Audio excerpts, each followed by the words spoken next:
जी अस्सलाम वालेकुम। टॉपिक शुरू करने से पहले छोटी सी चीज, ऑनलाइन पढ़ने के 1001 फवायद हैं। मैं आपको सिर्फ कुछ बता देता हूँ। टाइम ही टाइम है। अपनी मर्जी से इस वक्त 25 लोग जहां मर्जी बैठे हुए हैं, आराम से मोबाइल पर लैपटॉप पर ऑन करके क्लास ले रहे हैं। उसके बाद पैसा, हमारी तो क्लासेस ही फ्री चल रही हैं, लोकेशन मैटर नहीं करती। उसके बाद जो आपकी एक्सेस टू इंस्ट्रक्टर है वो बहुत ज़्यादा अच्छी होती है, नेटवर्किंग होती है, लर्निंग आउटकम बहुत ज़बरदस्त है। खास तौर पे जो पीएमए का टेस्ट होना है, ये तो होना ही मोबाइल पर है, होना ही लैपटॉप पर है, सिस्टम पर है। तो आपको तैयारी भी इसकी सिस्टम पे करनी चाहिए। और आपको जो टेस्टिंग पोर्टल है जो आप लोग हमारा यूज़ कर रहे हैं, जो जिसके टेस्ट अक्सर होते हैं रात को, वो एग्जैक्टली उसी तरह बना हुआ है जैसा सिलेक्शन सेंटर का बना हुआ है। तो जिन लोगों को ये माइंड में होता है कि ऑनलाइन तैयारी कैसे होगी, वो अपडेट कर लें। वो 15 साल पहले जी रहे हैं। दुनिया तो 15-20 साल पहले शिफ्ट हो गई थी ऑनलाइन पे। ये अल्हम्दुलिल्लाह कोरोना की वो नेमत है जिसकी वजह से पाकिस्तानियों को एहसास हुआ, वरना वो ऑनलाइन पे आने के लिए तैयार ही नहीं थे। मैं छोटी सी एग्जांपल आपको दे दूं। इस वक्त 30 लोगों की जो ये क्लास है, अगर मुझे कंडक्ट करनी पड़े रावलपिंडी में और आप लोगों को रावलपिंडी आना पड़े, तो कम से कम 5 से 10 लाख का खर्चा। आप हंस रहे होंगे कि क्या कह रहे हैं सर बात। तो भाई आप सब लोग यहाँ पर आएंगे, 3-4 महीने के लिए रहेंगे, हॉस्टल के खर्चे, ट्रांसपोर्ट, ये वो, पेट्रोल, घर से दूर, अपने पिछले काम छोड़ के आएंगे, तो अच्छी खासी एक कॉस्ट है जो कि मुफ्त हो जाती है। तो नंबर वन, ऑनलाइन के फवाइद। दूसरी बात, online study doesn't mean YouTube. Online study doesn't mean YouTube. Online study doesn't mean YouTube. ये यूट्यूब और व्हाट्सएप से कुछ नहीं उखाड़ा इस कॉम ने, ना उखाड़ेगी। ठीक है, मेरे नज़दीक सिर्फ जूम की क्लासेस होती हैं। जूम की क्लासेस होती हैं और जूम की क्लासेस होती हैं 1-to-1। तो मेरा ज़्यादा फोकस जूम पे ही होता है। I am not a YouTuber. मेरे 10,000 सब्सक्राइबर्स हैं हमारी एकेडमी के चैनल पे, और उसके ऊपर वीडियो तो आती रहती हैं। लेकिन कम अज़ कम पाकिस्तानी यूट्यूब से पढ़ के कुछ नहीं उखाड़ सकते। लाइव क्लासेस की एक और बात होती है। द रीज़न, इस वक्त जो लोग बच्चा क्लास में बैठा हुआ है, 31 लोग, अब्दुल हसीब, अच्छा अब्दुल हसीब से तो अभी चैट पे भी बात हो रही थी, चलें, अब्दुल्ला खान, असजिद रहमान, इंजीनियर समीउल्लाह, फैसल नदीम, हमजा, हामिद, फैसल, काशिफ, अरसलान, नोमान सरफराज, राशिद, रियलमी, रजिया अख्तर, ये जितने भी लोग इस वक्त, बाकी लोगों के नाम सॉरी नहीं ले सका, जितने भी लोग बैठे हुए हैं, ये सारे काम छोड़ के इस वक्त क्लास में बैठे हुए हैं। ठीक है, सारे लोग इस वक्त काम छोड़ के क्लास में बैठे हुए हैं 100% फोकस करके, भाई आज टॉपिक पढ़ना है। तो क्या होता है, खुदा भी जब आप किसी चीज पे फोकस करते हैं ना, जब आप मुकम्मल इंटेंशन किसी चीज को देते हैं, इल्म फिर ही ट्रांसफर होता है। यूट्यूब पे लंबे होके 1 घंटे की वीडियो 2 मिनट में देखने से कुछ भी नहीं होता। यूट्यूब के ऊपर आपको ये एहसास होता है चलो बाद में देख लूंगा, बस ये बाद वाली फिर बाद नहीं आता। तो YouTube is basically build for entertainment, और वो भी इंटरटेनमेंट पोर्टल ही है। यस, फॉर सेकेंडरी पर्पज आपने एक रेगुलर क्लास ली जूम की, कुछ पॉइंट समझ नहीं आए, आपने जाके यूट्यूब पे उसकी हेल्प ले ली। प्राइमरी पर्पस कभी भी यूट्यूब पे पूरा नहीं हो सकता। स्टैनफोर्ड यूनिवर्सिटी का पूरा ऑनलाइन सिस्टम है, यूट्यूब पे नहीं है। उनके अपनी मोबाइल ऐप पर है, जिस तरह हमारी भी अपनी मोबाइल ऐप है। जो लोग, जिन लोगों ने पेड कोर्स लिया हुआ है, वो मोबाइल ऐप पर ही है हमारी। सारे रिकॉर्ड लेक्चर्स वहाँ पड़े हुए हैं, सारे टेस्ट वहाँ पर अवेलेबल है। आपकी जिस टाइम दिल करता है, मर्जी करती है, आप वहाँ से लॉग इन करके देख लेते हैं। लेकिन YouTube is not a primary source of learning, खासतौर पर टेस्ट की तैयारी। ठीक है। और दूसरी बात, जो लोग यूट्यूब पे बैठे हुए हैं, उन्होंने क्योंकि व्यूज लेने हैं, वो आपको 2 मिनट की बात 10 मिनट में बताएंगे, लंबी लंबी कहानियां सुनाएंगे। उसके बाद इस वक्त आपको ये पता है कि अगर मुझसे ये पॉइंट मिस हो गया तो मैं वक्त गुजर जाएगा। मेरे पास ये 2 मिनट हैं ये ब्लड रिलेशनशिप की डेफिनेशन समझने के लिए। तो आपने अम्मी बुलाएंगे कि नहीं, अम्मी मेरी क्लास हो रही है। आपने दही लेने नहीं जाना, आपने जानू मानू किसी की कॉल आ जाएगी तो आप कॉल रिजेक्ट कर देंगे, नहीं यार मैं क्लास ले रहा हूँ। This is the approach. जब आप इस अप्रोच से, मेरी नहीं कोई भी क्लास ले लें, फिजिकल क्लास में बैठे हो, फिर आपको इल्म अता भी होता है, समझ भी आती है, और खुदा भी अता करता है, खुदा भी आसानी करता है आपके लिए। वो जो आप एक मीना बाजार में बैठ के ना, नीचे ऐड चल रहा है, साथ में नीचे कोई सियासी सोच चल रहा है, कोई स्टेज ड्रामे की वीडियो आ रही है, दरमियान में कोई ऐड आ गया बर्गर का, पता नहीं, मुझसे तो खैर नहीं पढ़ा जाता यूट्यूब से आज तक, लेकिन आप लोग पढ़ लेते होंगे तो हाँ, कमाल के लोग हैं। फोकस बहुत मैटर करता है। इस क्लास में 10 मिनट दें और यूट्यूब पे 10 घंटे दें, दोनों में जमीन आसमान का फर्क है। तो इसलिए मैं बहुत कम, रिकॉर्डिंग्स अपलोड हुई हुई हैं, मिल जाएंगी। बट आपको बता दूं, जो बंदा जूम पे फोकस करेगा, मेरी क्लास हो, जिंदगी में आने वाला वक्त हो, जूम आपको असल इल्म देगा। जूम असल आपकी इंटेंशन बरकरार रखेगा। और जूम पे ही बैठने वाला, जो किसी भी क्लास में बैठेगा, ध्यान से बैठने वाला, वही शख्स फला पाता है। जब हम मस्जिद में जाते हैं जुमे वाले दिन, बहुत से लोग हैं, मौलाना साहब अपनी लगे होते हैं स्पीच, हम अपनी सोच रहे होते हैं, अच्छा यार वो उसको पैसे दिए थे, उसने देने हैं, मैंने उसके इतने पैसे देने हैं, ये साहब। एक बंदा ध्यान से बैठ के बात सुन रहा होता है, बेशक 50वीं दफा भी बात सुन रहा हो, वो ध्यान से बात सुन रहा होता है, नहीं यार हफ्ते बाद आया हूँ, जुम्मे का टाइम है, वैसे तो मौका नहीं मिलता आजकल की जिंदगी में, चलो यार मौलाना साहब जो कह रहे हैं, अखलाकियात की बात कर रहे हैं, बेहतरी की बात कर रहे हैं, हदीस बता रहे हैं, चलो सुन लेते हैं। वो जो गौर है ना, जो फिक्र है, वो चीज मैटर करती है। तो आगे चलने से पहले आखिरी बात, सीना बसीना इल्म ट्रांसफर हुआ करता था पहले, कोई किताब नहीं थी, कोई पत्थर नहीं, कोई हार्ड डिस्क नहीं थी, कोई वीडियो लेक्चर नहीं थे, कुछ भी नहीं होता था ना आज से 1000 2000 साल पहले। तो फिर कैसे वो जो इल्म ट्रांसफर हुआ, उस वक्त ही इंसान ने चांद का फासला, दुनिया का सब कुछ, सारी साइंस दरियाफ्त हो चुकी थी, तो बाद में हमने चीजें फास्ट कर दी हैं, हर एक के लिए अवेलेबल कर दी हैं, वरना आज से 1000 2000 साल पहले अल्टीमेट नॉलेज सारे का सारा एक्सप्लोर हो चुका था, हमने सिर्फ स्पीड अप की हैं चीजें। वो कैसे हुआ था? विदाउट बुक्स हुआ था, विदाउट वीडियो हुआ था, इल्म से ट्रांसफर होता था, सीना बसीना जो इल्म होता है ना, ट्रांसफर, एक दूसरे को बताना। वो जो गुरु होता है ना, जो अपने उस शागिर्द को बिठा के कोई बात समझाता है ना कि यार देखो ये है, वो जो बात समझ आती है ना जिंदगी में, वो किसी किताबों से नहीं आती। दैट इज द रीजन, अपनी अप्रोच कम अज कम ना ऑनलाइन स्टडी के लिए बेहतर कर लें। यूट्यूब से यू कैन नॉट लर्न, मे भी आप कर लें, अलबत्ता मेरा जितना तजुर्बा है यूट्यूब के साथ, पिछले 15 16 17 साल का, सॉरी। चलें जी, आगे चलते हैं। अब जो है ब्लड रिलेशनशिप का जो टॉपिक है, ये क्यों ऐड किया गया है? ये तस्वीर मेरे हर लेक्चर में लगी होती है, पर एक हफ्ता पहले इस तस्वीर को देखना और आज इस तस्वीर को देखना, जमीन आसमान का फर्क है। इस तस्वीर में कोई जर्नल नहीं खड़ा हुआ, कोई ब्रिगेडियर नहीं है, कोई एयर कमोडोर नहीं है, कोई एयर मार्शल मार्शल नहीं है, कोई एडमिरल नहीं है। वो लोग हैं जो एक्चुअल में फोर्सेस को रिप्रेजेंट करते हैं, वो लोग हैं जो एक्चुअल में फील्ड पे परफॉर्म करते हैं, वो लोग हैं जो फ्रंट लाइन होते हैं, ये वो लोग हैं जिनकी वजह से पूरी मशीनरी चलती है।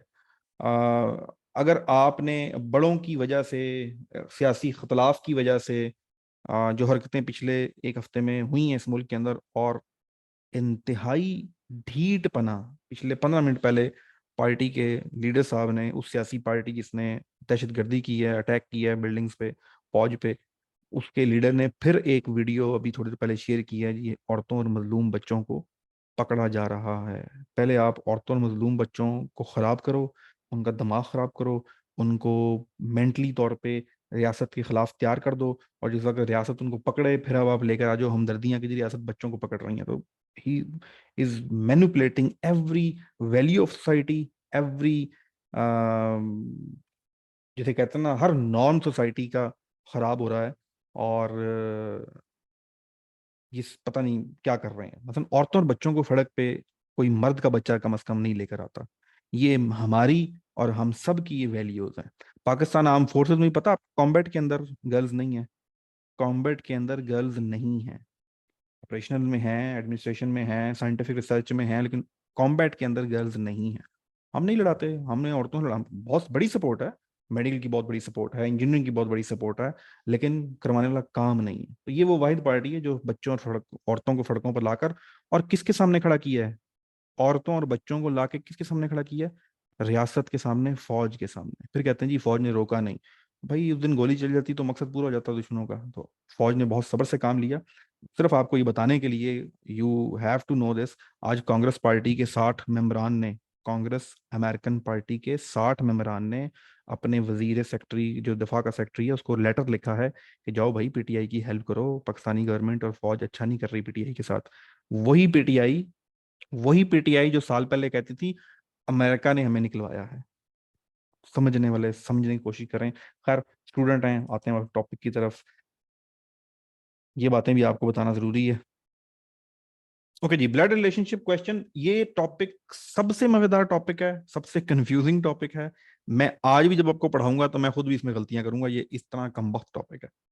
मैं कोई इसकी शायद 100वीं दफा आज क्लास ले रहा हूँ। ब्लड रिलेशनशिप टॉपिक जो है, ये बाकियों से इसलिए मुख्तलिफ है, इसके अंदर कोई प्लस माइनस नहीं है, कोई एडिशन नहीं है। स्पीड के अंदर मैथ होता है, एज के अंदर मैथ होता है, परसेंटेज के अंदर मैथ होता है, प्रोपोर्शन के अंदर मैथ होता है, वर्क एफिशिएंसी के अंदर मैथ होता है, डे कैलकुलेशन के अंदर मैथ होता है। इसके अंदर कोई मैथ नहीं है, बिल्कुल भी कोई मैथ नहीं है। ये क्या है? Blood relationship is the most studied topic of logical reasoning and is one of the few topics which has found its importance in almost every entrance exam. This topic tests the analytical skills of the students and how one can approach the solution of logical problems with the help of diagram. Instead of calculation. लंबी definition याद करने की जरूरत नहीं है, सिर्फ 2 word याद रख लें, logical reasoning. Logical reasoning verbal intelligence को ही कहा जाता है। एवरी इंटर टेस्ट एग्जाम में आता है डायाग्राम, ब्लड रिलेशनशिप। अगर आपको टॉपिक समझ नहीं आ रहा तो डायग्राम से याद कर लें। This is the only verbal intelligence topic जिसके अंदर डायग्राम की हेल्प से आप क्वेश्चन सॉल्व कर सकते हैं। डायग्राम के बिना इसको जो भी सॉल्व करेगा वो अपना दिमाग खराब करेगा और कुछ भी नहीं होगा, इतने कंफ्यूजिंग है। हम लोग इंग्लिश पढ़ के उर्दू तर्जमा करके सॉल्व करने की कोशिश करते हैं, ऐसा नहीं होता। कॉन्सेप्ट अगर आपके पास हो तो डायग्राम इसकी पहले बनानी है। तो आज मैं आपको बिल्कुल जीरो से लेके हीरो तक ब्लड रिलेशनशिप का टॉपिक आपके जहन में उतार दूंगा। एंड आई गारंटीड यू, आप जाएं यूट्यूब खंगाल के देख लें, पाकिस्तान में टीचरों को खंगाल के देख लें, आपको इस क्लास से बेहतरीन ब्लड रिलेशनशिप टॉपिक की एक्सप्लेनेशन नहीं मिलेगी। तो कोशिश ये करनी है फुल ध्यान से टॉपिक सुनना है, और जहां प्रॉब्लम हो मैं बीच में ब्रेक लगाऊंगा ताकि आप लोग इसको सॉल्व कर सकें। ये बहुत मजेदार, बहुत इंटरेस्टिंग, ठीक है। और अगर आपको ये समझ आ गया तो पता लगेगा वाकई यू आर इंटेलिजेंट पर्सन। तो ये आपने आज क्लास में समझ के जाना है। मैं जब तक बैठा हूं, जब तक एक बच्चा ये कहेगा नहीं सर जी समझ नहीं आया, तो I will repeat the concept. Okay, next. The diagram play an important role here. The right diagram comes from the right analysis. तो right diagram तो वही बनाएगा जिसका right analysis होगा। तो अब जरा चलते हैं इसको सीखने के लिए। एक और बात, जब ब्लड रिलेशनशिप की बात आती है तो हमारे मन में आता है खूनी रिश्ता। अगर कोई कहे यार साला तुम्हारा खूनी रिश्ता तो गया, साला मेरा कहाँ से खूनी रिश्ता आ गया, सास खूनी रिश्ता भी होता है। तो भाई हमने तो चलना है, जिन्होंने ये टॉपिक बनाया गोरे ने अगर ब्लड रिलेशनशिप के अंदर टॉपिक के अंदर 2 तरह के रिश्ते डाल दिए हैं। वन इज बाय बर्थ, जब आपने आंख खोली इस दुनिया में आए, आपने टाँ टाँ की, रोना शुरू किया, कारी साहब आए आपकी या कोई बुजुर्ग आए, उन्होंने आपकी कान में अजान दी। उसके बाद जब आपने इधर उधर आंखें खोल के देखी तो कहीं फूफा खड़ा हुआ था, कहीं फूफी खड़ी हुई थी, मामा खड़ा हुआ था, दादा दादी नानी नाना, ठीक है, और कजन यार, तो ये जितने भी लोग थे जब आप पैदा हुए, जो खुदा ने आपको अता किए, ये सारे के सारे बाय बर्थ से जो क्रिएट हुए, ये सारे के सारे ब्लड रिलेशनशिप की कैटेगरी में आते हैं। फिर जब आप बड़े हो गए तो फिर आपने कहा कि अब तो मुझे कोई नया रिश्ता बनाना है, बंदे से या बंदी से। अगर आप बंदी हैं तो बंदे से, बंदा है तो बंदी से। हर इस वक्त दुनिया के अंदर बहुत बड़ी कैंपेन चल रही है कि बंदा बंदे से और बंदी बंदी से भी रिलेशनशिप बना सकते हैं, और ये पूरी की पूरी फंडिंग हो रही है। फिर आप कहेंगे सर बहुत अधिक खिलाफ बोलते हैं। एंड द ओनली प्रोविंस इन पाकिस्तान जहां पिछले 10 साल के अंदर बहुत बड़ा बढ़ा चढ़ा के इसके ऊपर एनजीओ ने काम किया है, and that is the KP के प्रोविंस, जहां पर बहुत बड़े लेवल पे LBGTQ जो है इसकी प्रमोशन हुई है। मेरा एक बहुत करीबी दोस्त है, chartered accountant. My professional background is chartered accountancy. बाद में हम छोड़ छुड़ा के कहीं और चले गए। तो वो उस फर्म का एक ऐसी ऑर्गेनाइजेशन का पार्ट है। अमेरिका के दौरे, कभी जर्मनी के दौरे कहाँ के लगते रहते हैं। तो अब तो माशाल्लाह 11-12 लाख रुपए सैलरी ले रहा है। He is accountant of a NGO जो LBGT को प्रमोट करती है पाकिस्तान में। बहुत राइट इनसाइट्स हैं। इस्लामाबाद के होटलों के अंदर महफिलें होती हैं ऐसी, उनके इनविटेशन भी बहुत दफ़ा आए हैं। गया ये नहीं गया, फिर आपको कभी बताऊंगा। तो क्या कुछ होता है, ये क्यों किया जाता है, ये क्या पर्पसेस हैं इसके, कि जब सेम जेंडर की मैरिजेस का तो रिवाज आ जाए, जब ये कहा जाए कि जेंडर से कोई फर्क नहीं पड़ता, तो ये क्यों किया जा रहा है, इससे दुनिया को क्या फ़वायदा और हमें सबसे बड़ा नुकसान इसका क्या है। ये एक और तरफ चीज़ें हैं, लेकिन पाकिस्तान में बहुत ज्यादा फंडिंग हुई है और हो रही है इसके ऊपर। रेनबो का झंडा भी आपने देखा होगा काफी स्कूलों में। केपीकी के अंदर 10,000 प्राइवेट और सरकारी स्कूलों में गेट का रंग रेनबो कर दिया गया। उसके बाद लोगों को कल आई ओ हो ही हमसे क्या हुआ। तो ये बाद में कल नहीं आती, अकल सबको होती है, बच्चे बच्चे को पता होता है। जो पॉलिसी मेकर्स बैठे होते हैं, मैं और आप लैपटॉप पे बैठ के अगर हमें इतना कुछ पता लग जाता है, जो बंदा दरमियान में बैठा होता है, इदारे में बैठा होता है, डिग्री लेके बैठा होता है, नौकरी कर रहा होता है, they know every thing about the process. उसके बावजूद अगर वो उसको हजम करते हैं तो फिर या तो जेब भरी जाती है या फिर दिमाग भरा जाता है। तो आगे चलते हैं। तो बाय मैरिज जो आपका रिलेशनशिप क्रिएट होगा वो भी ब्लड रिलेशनशिप में आएगा। इसका मतलब है सासू माँ, brother in law, brother in, क्या कहते हैं, सिस्टर इन लॉ। साला साली का वर्ड थोड़ा सा हमारे यहाँ पता नहीं क्यों थोड़ा सा स्लैंग में आता है, हम नहीं बोल सकते उस तरह से, बुरा लगता है बोलते हुए। तो मदर इन लॉ या सन, इसी तरह बॉयज ये बात समझते हैं हमारी सोसाइटी के अंदर। हम कहीं भी बैठे हों, जितना मर्जी जट खड़क बंदा हो, ट्रक ड्राइवर हो, वो भी पता कहेगा मेरी सिस्टर, मैं सिस्टर को लेने जा रहा हूँ, वो ये नहीं कह सकता बेचारा मैं बहन को लेने जा रहा हूँ, क्योंकि हमने औरतों के साथ गालियां अटैच करके वो खबीस, सॉरी, लेकिन ही is the one person, Shakespeare, जिसने फर्स्ट टाइम अपनी अपने लिटरेचर के अंदर माँ और बहन को गाली के अंदर शामिल किया था। तो ये शेक्सपियर है जिसने ये हरकत की थी। उस वक्त से लेकर फिर ये कन्वर्ट होते होते होते होते होते तमाम सोसाइटी के अंदर हमने मर्दों, लड़ाई मर्दों की हो रही होती है, घर में बैठी बेचारी शरीफ खातून को हम रगड़ होते हैं बीच में।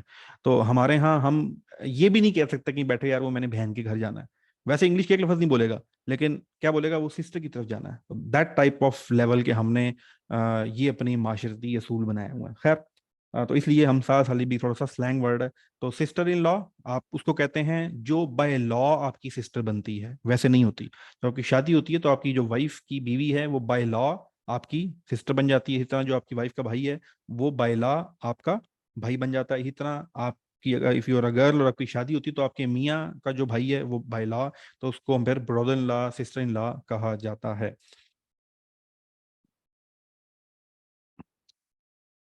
सबसे इंपॉर्टेंट चीज मैंने आपको बताया था, ब्लड रिलेशनशिप जब भी जहन में आए तो blood relationship is equal to diagram. ठीक है, बस ये चीज आपने असूल याद रखना है,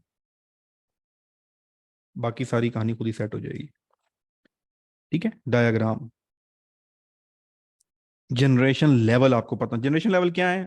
आपकी खानदान में कोई शादी होती है तो शादी के अंदर जो आपकी उम्र के कजन है सारे के सारे एक टेबल पे बैठे होते हैं, या इन्होंने एक जगह तोड़ा होता है कि इधर से रोटी शुरू करेंगे, इधर डिश जरा करीब है, तू प्लेटें पकड़ी, तू सीख वा। ये ड्यूटी इस तरह लगाते हैं, अगर नहीं लगाते तो ये सीख लें।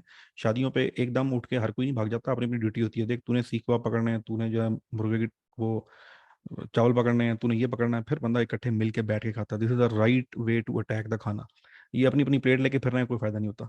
म्यूचुअल प्लानिंग होती है। ठीक है, तो जनरेशन लेवल जब आप शादियों में जाते हैं तो जितने कजन यार दोस्त आपको एक जगह बैठे होते हैं, सारे चाचे मामे ताए ये एक तरफ बैठे होते हैं, दादा दादी नाने ये एक तरफ बैठे होते हैं, और एक छोटी होती है जनरेशन, अगर अभी आप तो खैर उसमें ही हैं जो हमारी है। अब हम जब जाते हैं तो हमारे भतीजे, मेरा भतीजा भी इस दफा जो है वो अप्लाई कर रहा है यूनिवर्सिटी वगैरह में, तो वो भी आपकी एज का है। तो वो ये जनरेशन लेवल है।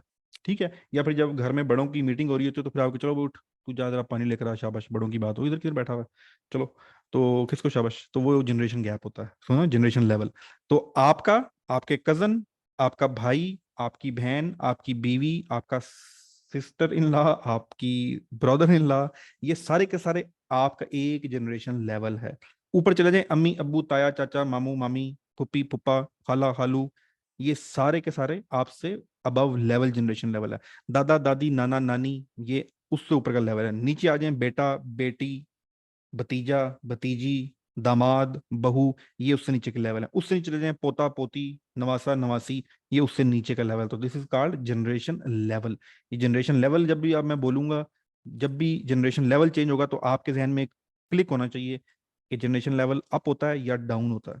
ठीक है, ये वर्टिकली मूव कर रहा होता है। वर्टिकली, वर्टिकली का मतलब क्या है? पिलर खड़ा हुआ।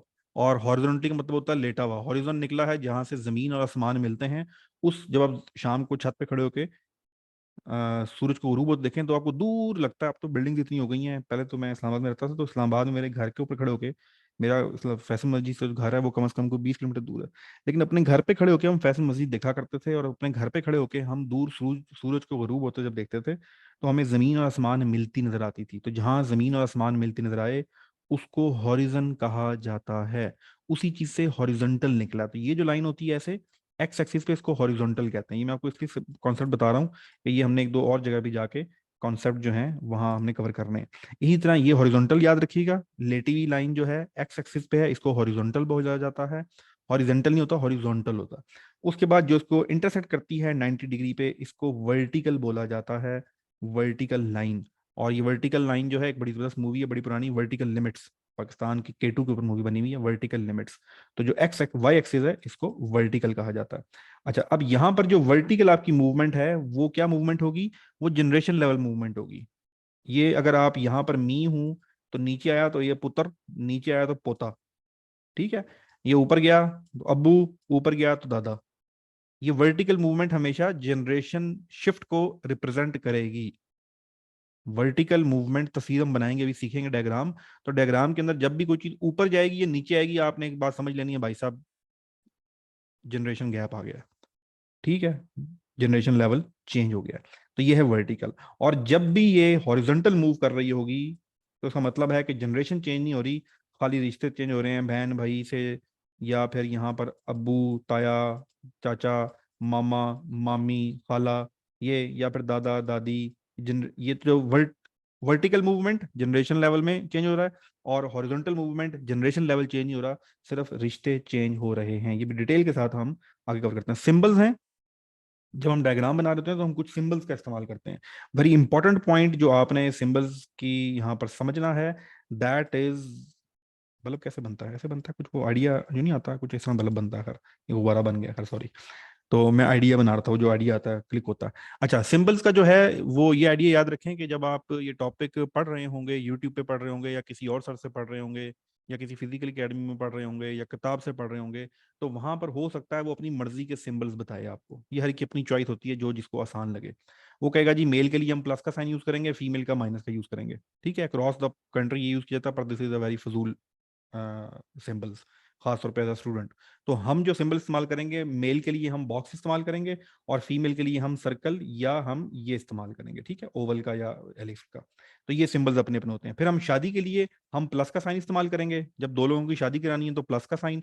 और जब दो लोगों को सिबलिंग्स जाहिर करना है, बहन भाई हैं, तो फिर हम सिंपल एक लाइन, वर्टिकल लाइन या माइनस का साइन ये शो करेंगे। तो ये जो सिंबल्स हैं ये मेरी अपनी आसानी से मैंने किए हैं, आप इसको फॉलो कर सकते हैं। लेकिन कल को आप कोई और जगह ये टॉपिक पढ़ रहे हो तो कंफ्यूज नहीं होना कि वो यहाँ तो ये इट्स योर चॉइस, ये कोई वो नहीं, सिर्फ समझने के लिए ये यूज किए जाते हैं। तो आज जी जल्दी से जरा एक डायग्राम, एक पूरा फैमिली ट्री बनाते हैं। यू आप हैं, भाई सिस्टर। अब करना ये है, मैं क्लिक करते जा रहा हूँ, जो जो रिलेशनशिप आ रहा है आपने जरा खुद सोचना। अच्छा, जैसे यहाँ भाई आएगा तो आपने सोचा अच्छा मेरा भाई जुनेद, अच्छा जी। सिस्टर आया, अच्छा जी आलिया मेरी बहन, अच्छा जी। ये तो इस तरह आपने वो रिश्ते जरा देखते जाने हैं, और ये पूरा फैमिली ट्री अपने माइंड में कैप्चर कर लेना है। तो यू सिस्टर, अभी मुझे पता है आपके जहन में क्या नाम आया होगा। अभी आपके दिल में वो गिटार नहीं चल रहा होता, शाहरुख खान बैठा होता है एकदम, वो बाएं खोल के हल्का हल्का गिटार म्यूजिक बजना शुरू हो जाता है। तो बहुत से लोगों के जहन में स्माइल भी आ गई होगी, खुश भी हो रहे होंगे, थोड़ा सा खून भी बढ़ गया होगा आपका। तो ये ऐसा ही है, ये नशा ऐसा ही है। ठीक है, 18 साल से लेकर 26-27 साल तक ये नशा पीक पर होता है, तो एंजॉय दिस नशा। चलें जी, ये आपकी वाइफ होने वाली या होने वाला हस्बैंड, ये उसकी डिटेल्स आ गई। ठीक है, तो ये ब्रदर इन लॉ, शादी से पहले खासतौर पर बॉयज़ जो हैं वो, अगर डरा ब्रदर इन लॉ तो डरते हैं काफ़ी ब्रदर इन लॉ से। वैसे ब्रदर इन लॉ बेचारे मासूम ही होते हैं सारे। अच्छा जी, हमारी जैसे सोसाइटी में सिस्टर इन लॉ, अगर भाई हैं तो भाई की शादी होगी तो भाभी को हमारे यहाँ भाभी कहा जाता है, तो सिस्टर इन लॉ कहा जाता है। नंद को भी सिस्टर इन लॉ कहा जाता है। मैं बताता हूँ कि भाभी को सिस्टर इन लॉ, नंद को सिस्टर इन लॉ, ठीक है। उसके बाद खाला को आंटी, उसके बाद ममामी को आंटी, उसके बाद ताई को आंटी। तो हमारे यहाँ तो ताई चच्ची खाला ममामी है, उनके यहाँ सिर्फ एक वर्ड है, aunt. Aunty is not the word, ये स्लैंग वर्ड है हमारे यहाँ, पता नहीं क्यों हमने डाल दिया, उर्दू से मिक्स कर दिया। Aunt is the right word, aunty कोई वर्ड नहीं है। Cousin,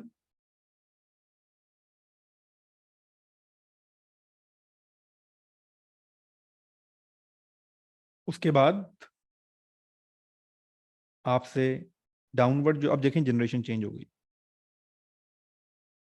sun, daughter, sun in law, बेटे की शादी होगी तो सन इन लॉ, बेटे की शादी होगी तो डॉटर इन लॉ।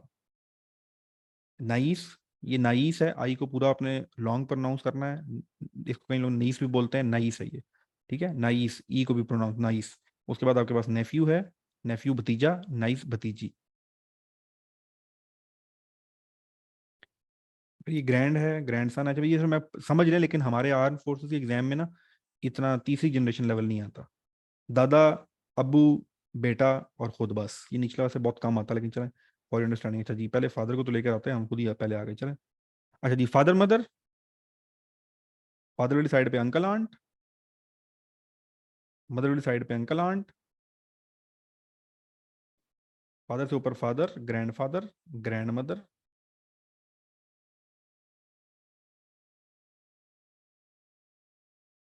और ये आपके पास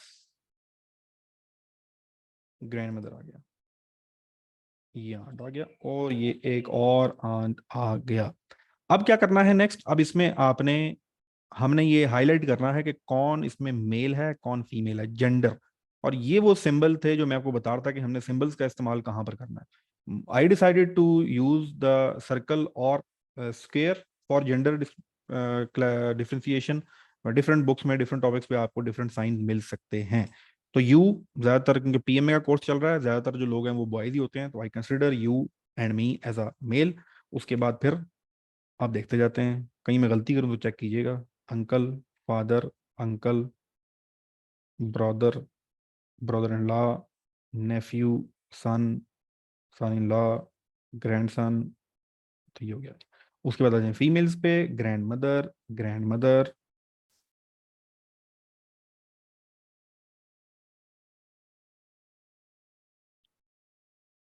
पुप्पो नाराज हो जाएगी, मुझे नहीं बुलाया, नहीं बुलाया, पुप्पो आती है ऊपर, टेंशन ना लो, पुप्पो के बगैर तो पता है आपको धमाके हो जाएंगे। चलें जी, aunt, mother, aunt, aunt, sister, wife, husband, niece. अभी वाइफ क्योंकि बॉयज के केस में है, इसलिए वाइफ जो है वो डॉटर, दिस, दिस, और हो गया दिस। एक सिस्टर इन लॉ बच गई। सिस्टर इन लॉ क्या है? सिस्टर इन लॉ है। ये जो कजन है, इसको मैं क्या सर्कल करूं, प्लीज जरा चैट में टाइप कर दीजिएगा, हेल्प मी। इसको मैं क्या टाइप करूं, प्लीज जरा चैट में टाइप कर दीजिएगा। एक कहता है जी, अच्छा ठीक, जो जो आपके जहन में आ रहा है। जी, ब्लड रिलेशनशिप टॉपिक अभी तक जो आपको समझ आया है, उसमें जो सबसे टेढ़ा कॉन्सेप्ट है वो यही है जो मैं आपको अभी सिखा रहा हूं। आपसे मैंने पूछा कि कजन के बारे में मुझे बताएं, तो हातिम का कोई कजन था जुनेद, इसके जहन में जुनेद आया, इसने जुनेद ठोक दिया। ठीक है। या आप में से कोई एक और लड़का, उसको मामू की बेटी पे क्रश था, उसने कजन मामू में फीमेल लिख दिया। किसी को मामू का बेटा पसंद है, उसने मामू का बेटा नो कर लिया। मैं कुछ भी जो आपके जहन में आ रहा है, लेकिन क्या हमारे पास कोई इंफॉर्मेशन है कजन के बारे में? Do you and I have any information कि कजन कौन है? अच्छा, अब कुछ ने लिख दिया मिक्स। देखें, मिक्स जो है ना, मिक्स एक प्रॉपर एक डिफाइंड जेंडर है। ठीक है, मसलन वो जो भी है, बायोमेडिकली भी होता है, साइकोलॉजिकली भी होता है और इकोनॉमिकली भी होता है। ये तीन तरह से जो है ना, ये मिक्स वाला, या जो हम इसको क्या कहते हैं, ट्रांसजेंडर। ये पाकिस्तान में तीन तरह के ट्रांसजेंडर होते हैं, एक होता है मेडिकली, एक साइकोलॉजिकली, एक इकोनॉमिकली। ज्यादातर इकोनॉमिकली मिलते हैं आपको। तो खैर, अब जब आपके पास इंफॉर्मेशन नहीं है तो यू कैन नॉट डिफाइंड। आप यहाँ कहेंगे सर इंफॉर्मेशन नहीं है, यहाँ पर आप कहते हैं अनडिफाइंड। अनडिफाइंड, हम इसको डिफाइन नहीं कर सकते। You can not defined. ऊपर एक स्टूडेंट लिखा है डिपेंड ऑन क्वेश्चन, जी बिल्कुल ठीक है। तो हम इसको राइट वर्ड याद कर लें। इसके लिए राइट वर्ड याद होता है, लिख बोल जाता है अनडिफाइंड। डिफाइंड नहीं किया गया। मेरे और आपके जहन में ये पक्का है कि ऑन्ट तो हमेशा, आंट जो है वो तो हमेशा फीमेल होती है, सिस्टर इन लॉ भी फीमेल होती है, सिस्टर भी फीमेल होती है, वाइफ भी फीमेल होती है, ग्रैंड मदर भी फीमेल होती है। वो तो क्लियर है हम सबको। फादर के बारे में, ब्रदर के बारे में, अंकल के बारे में सबको क्लियर है, लेकिन कजन के बारे में हमें अनडिफाइंड या मजीद इंफॉर्मेशन चाहिए। हम फिर फैसला करेंगे कजन कौन है, कजन जुनेद है या जवेरिया है, बिलाल है या बुशरा है। ठीक है। तो हमने ये इसको अनडिफाइंड ही कर देना है, इसको याद रखिएगा। इकोनॉमिकली मीन सर, और भाई पैसे कमाने के लिए, बेरोजगारी बढ़ी हुई है, लोगों को पता है, अपनी जेंडर या हुलिया ऐसा बनाओ तो बस आगे आप समझदार हैं, सब कुछ होता है पाकिस्तान में। चलें जी, तो ये हो गया, क्लियर है। नेक्स्ट, अब हम जरा शादियां कराएं, पहले दादा दादी की कराते हैं, फिर ही हमारी बारी आएगी। दादा दादी की शादी हुई, उधर से नाना नानी की शादी हो गई। फिर दादा दादी की शादी हुई तो फिर अब्बा जी, और उधर से नाना नानी की शादी हुई तो अम्मा जी, तो दोनों की हमने शादी करा दी, अम्मी और अब्बू की। जब अम्मी अब्बू की शादी कराई तो अब्बू के एक और भाई थे अंकल, उनकी भी शादी हो गई। इधर से अम्मी के भाई थे अंकल, उनकी शादी हुई, मामी आ गई। फिर नीचे भाई बड़ा था, उसकी पहले शादी हो गई, सिस्टर इन लॉ आ गई। और फिर आपकी और मेरी बारी आई। और उसके बाद थोड़ा पॉज करना चाहिए, लेट्स एंजॉय द मूवमेंट। ये वाला जो नहीं, ये वाला, ये जो प्लस का साइन गिरा ना, ये था करके, let's enjoy the movement, pause for 20 seconds.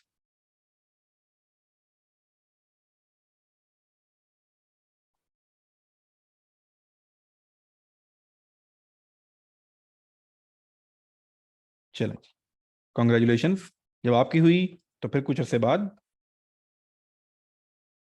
ठीक है बेटा, फिर बहुत अरसे बाद ये डॉटर इन लॉ फौरन नहीं आ जाती, ये उसके बाद आती है। तो खैर ये हमने देखें, ये रिलेशनशिप जो सारे प्लस से साइन हो रहे हैं, ये क्या है, सारे मैरिटल स्टेटस हैं। ये जो लाइन है फादर के साथ जो आंट है, ये है फुप्पो, ठीक है, ये है फुप्पो, दिस वन। रुको, फुप्पो माइंड कर जाएंगी, डार्क कलर को यूज करते हैं, ये फुप्पो, ठीक है, क्योंकि ये वालिद साहब की बहन है। क्यों बहन है, इस साइन से हमें पता लग रहा है, ठीक है, तो ये बहन है। ये कौन है, ये शादी हुई है किसके साथ, बहन का एक भाई है, अंकल, तो बहन का भाई कौन होगा, अपना भाई होगा, तो ये चच्चा है या ताया है। तो इस तरह से ये रिलेशनशिप आपने डिफाइन कर दिए हैं। ये भी जो है इस तरह ही सारे के सारे आपने नीचे तक डिफाइन कर दिए। ये है वो मेन डायग्राम जहां से आपके पास जो है ये, अब जरा इसको गौर से देखें, अब आपको काफी चीजें क्लियर हो जाएंगी, ठीक है। तो एक दफा इसको खुद बैठ के ड्रॉ कर लीजिएगा, बेशक आंट की जगह, फादर की जगह एक्चुअल नाम लिख लीजिएगा, और फिर इसको ड्रॉ करने की कोशिश कीजिएगा। ये आपका सेम, ये दोबारा कॉन्सेप्ट समझ लें, ये जो है सेम जनरेशन लेवल है, ये सेम जनरेशन लेवल है, और जब आप ऊपर नीचे होंगे तो फिर आपकी जनरेशन लेवल डिफरेंट चेंज होते हैं। दिस इज द डायग्राम जो आपने समझनी है। कज़न का मसला मैंने हल कर दिया। कज़न के लिए हमें मजीद इंफॉर्मेशन चाहिए। हमें कोई कहेगा कि मैं जुनेद से मिलने, अच्छा हाँ अभी आगे भी चलते हैं, जुनेद को छोड़ दें, कज़न लेवल पे आएंगे, हमें बड़ी डिटेल के साथ डिस्कस करेंगे। तो ये है बेसिक पिक्चर बनाने का तरीका। इसी के थ्रू अब हमने आगे क्वेश्चन सॉल्व करने हैं, लेकिन आगे चलने से पहले कुछ मजीद चीजें। नो फैमिली फ्रेंड, कोई फैमिली फ्रेंड वगैरह कैसे, जब आप क्वेश्चन सॉल्व कर रहे हो ना, तो अक्सर बंदा फंसता है, तो कोई सोचता है कोई फ्रेंड फैमिली फ्रेंड का चक्कर नहीं है। सिर्फ दो रिश्ते जब आप पैदा हुए थे उस वक्त जो आपको मिले, और उसकी वजह से फिर आपको मिले, ठीक है। और फिर उसके बाद जब शादी की, वो रिश्ते नो फैमिली फ्रेंड्स। डोंट जज जेंडर बेस्ड ऑन नेम्स, एक और बात आ गई। पहला पॉइंट वहां पर कजन था, उसके बाद अगर लिखा हुआ भी आ जाए ना, लिखा हुआ भी आ जाए कि राहत, मैं अगर पिछली स्लाइड में जाऊं, किधर गई पिछली स्लाइड, प्रीवियस, अच्छा नहीं, ये देखेंगे, मैं इधर भी चला जाऊं और मैं यहां आपको ये बताऊं कि ये राहत है, तो आप में से लोग क्या कहेंगे, ये कौन है। You can not decide. Even के मैं यहाँ जो है ना, क्या नाम, ऐसा नाम जो पक्का मैं शायद लिख देता हूँ, चलो यार, ठीक है, फिर भी यू कैन नॉट से कि ये लड़की है या लड़का है, तो नाम की बेस पे डिसाइड नहीं करना। ये क्यों, कैसे डिसाइड करना है, ये जरा आगे चल के देखते हैं। तो ये भी एक रूल्स में से वेरी इंपॉर्टेंट रूल है, जो नेक्स्ट स्लाइड पे आपको शो हुआ था। नो फैमिली फ्रेंड्स, डोंट जज gender based on the names, to learn draw your own family tree, सीखने के लिए आप अपना फैमिली ट्री ड्रॉ कीजिएगा। दो बीवियों का कोई चक्कर नहीं है, ये सिर्फ हमारे यहाँ है मुस्लिम्स में, लेकिन उनके यहाँ नहीं है। तो ब्लड रिलेशनशिप जब क्वेश्चन कर रहे होते हैं, तो अक्सर आपके जहन में आता है सुतेला, तो सुतेले सुतेले की कोई गेम नहीं है। जिन्होंने ये टॉपिक बनाया है, उनके कल्चर में, उनकी थ्योरी के अंदर सेकंड वाइफ का कॉन्सेप्ट नहीं है, सगे सुतेले का कॉन्सेप्ट नहीं है। इस टॉपिक से रेफरेंस भी आपने सगे सुतेले का कॉन्सेप्ट नहीं लेकर आना। मुफ्ती तारिक मसूद की और बात है, वो तो इकट्ठा सीधा चार की दावत देते हैं, इधर पहली नहीं होती तो चार तो दूर की बात है, ठीक है। लेकिन बड़े फॉलोअर्स हैं उनके, उनकी पूरी दुकान चलती इसके ऊपर है, चार शादियों के ऊपर। मैं बड़ा इंपॉर्टेंट पॉइंट है, इस पे आपको एक बड़ा मुफस्सिल से आपको एक जो चीज़ समझा देता हूँ, आपकी ज़िंदगी आसान हो जाएगी। कुरान में है, नहीं है, हुक्म है, क्या है। नंबर वन, कुरान में बिल्कुल है एक से ज़्यादा शादियों का, लेकिन उसके फ़ौरन बाद ये है, अगर तुम इंसाफ कर सको। और फिर फ़ौरन बाद क्या है, कि इंसाफ करना कोई आसान काम नहीं है। इसका मतलब है कि अलाउ किया गया है, एक रास्ता जरूर दिया गया है, कहीं पर भी प्रमोट नहीं किया कुरान ने, बल्कि लिमिट लगाई है। मैं आपको कहूँ कि हाँ ठीक है, चले जाओ साउथ अफ्रीका नौकरी करना, लेकिन हालात बड़े खराब है वहां पर, वट इट डज मीन, मैं आपको क्या कह रहा हूँ। अलाउ तो है, सब कुछ है, लेकिन वार्निंग साथ दे दी है। तो खुदा ने भी अलाउ कर दिया, बहुत सी मसलतें होंगी उसकी क्यों अलाउ किया, उसके बाद फौरन ही आगे रोक दिया कि अगर इंसाफ कर सको, और इंसाफ करना बहुत मुश्किल काम है। तो कहीं पर भी तरजीह नहीं है, कहीं पर भी प्रमोशन नहीं है शादी की, कुरान पॉइंट ऑफ व्यू से। आ जाए नबी पाक सल्लल्लाहु अलैहि वसल्लम की सुन्नत पे, उनकी सुन्नत यह है, जब तक पहली जिंदा हो दूसरी नहीं करनी। बस ये दो असूल याद रखें। आपको इसके अलावा इसकी पूरी जिंदगी में कोई एक्सप्लेनेशन ना सुनने की जरूरत है ना देने की जरूरत है। नंबर वन, कुरान अलाउ करता है लेकिन लिमिटेशन लगाता है। उसके बाद नबी पाक सल्लल्लाहु अलैहि वसल्लम की सुन्नत है, जब तक पहली जिंदा है दूसरी नहीं करनी, और जब दूसरी करनी है तो उसकी मसलतें बहुत और हैं। नबी पाक सल्लल्लाहु अलैहि वसल्लम की शादियां जो हैं वो अरब के अंदर ये रिवाज था कि जब आप, बल्कि पूरी दुनिया के अंदर है अभी भी है, जब आप किसी खानदान में शादी करते हैं तो फिर वहाँ वो आपकी इज्जत करते हैं, वो आपका ख्याल करते हैं, वो आपकी बात मानते हैं। तो वो शादियां उन मसलतों के ऊपर हुई थी। वहां पर भी कोई ऐसी वजह नहीं थी जो खुदा ना खास्ता अब हमारे कुछ हैं मौलाना साहब जो बयान करते हैं कि मर्द को जरूरत है। ऐसा कुछ भी नहीं है। मर्द इंसान है, कुत्ता नहीं है कि उससे बर्दाश्त नहीं होता। तो बर्दाश्त करना चाहिए, नफ्स के ऊपर कंट्रोल जो है वो इंसान को करना चाहिए। ये तोहजी देना कि मर्द की जरूरत है, ये सिर्फ एक इंसान की, इंसानियत की, मर्द की और औरत की सबकी तौहीन है। तो नबी पाक सल्लल्लाहु अलैहि वसल्लम की जो शादियां थी उनके पर्पस कुछ और थे, और उनकी सुन्नत ये है जब तक पहली हो, जिंदा हो, तो दूसरी शादी नहीं करनी। आगे चलते हैं जी। ये साथ साथ बातें आपको बताना इसलिए जरूरी है कि हमें 40 साल में आके चीजें क्लियर हुई। अगर आपकी 18 साल में चीज कोई क्लियर हो गई तो बड़ा सुकून रहता है। अगर कोई कॉन्सेप्ट जिंदगी में क्लियर हो जाए ना तो जिंदगी बड़ी आसान हो जाती है। अच्छा जी, अब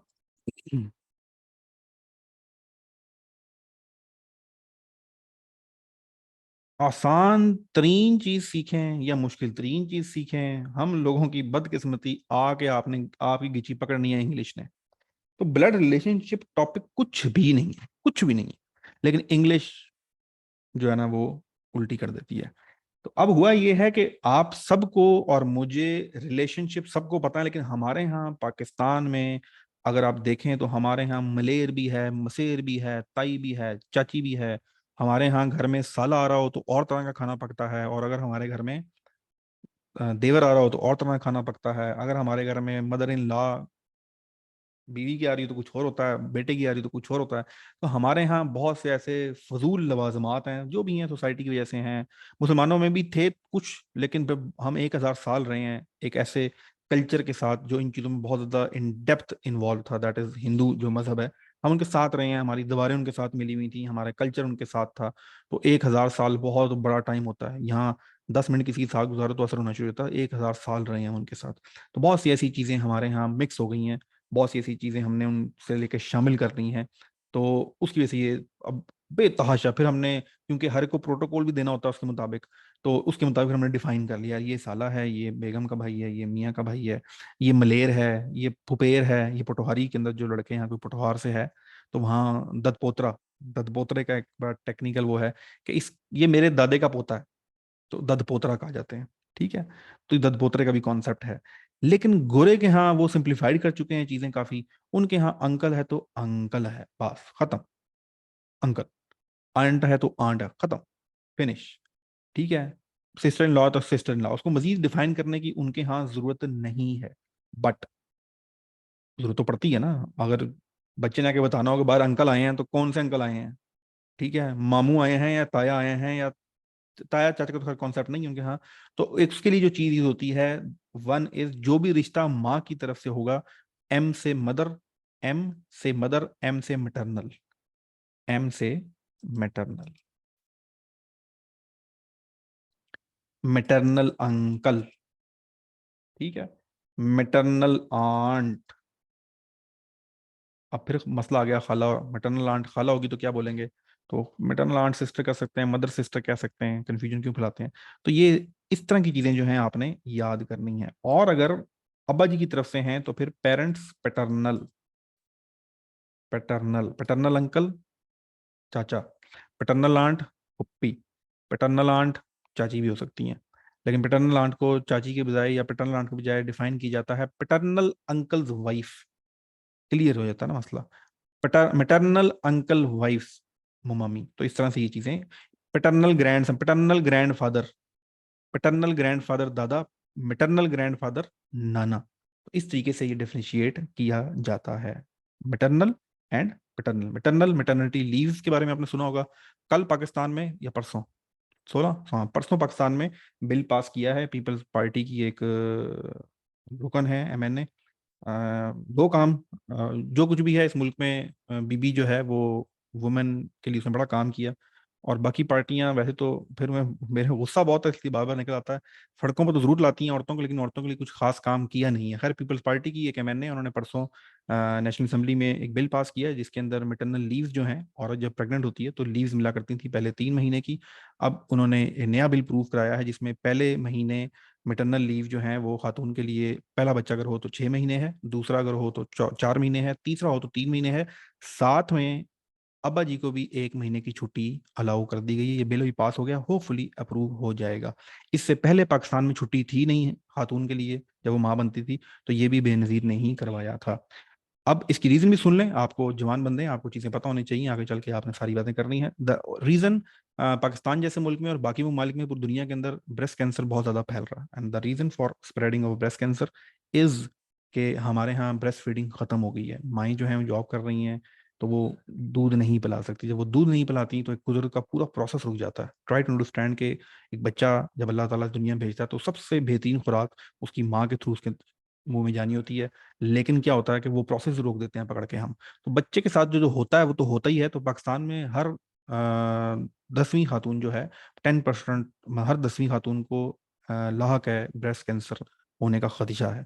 तो ये उसका अमल है कि इस तरह कम से कम 4 महीने जब खातून घर पे रहेगी, 6 महीने घर पे खातून रहेगी, तो वो क्या करेगी, वो कम से कम 6 महीने तो, 4 महीने तो बच्चे को दूध पिला सकेगी। तो जिससे वो प्रोसेस है बच्चे की सेहत का भी, हमारे तो सारा सीरियल है, अगर वो पता नहीं कोड़े कोड़े दूध चल रहे हैं, उस दूध पे चल रहा है पूरा बच्चा हमारा।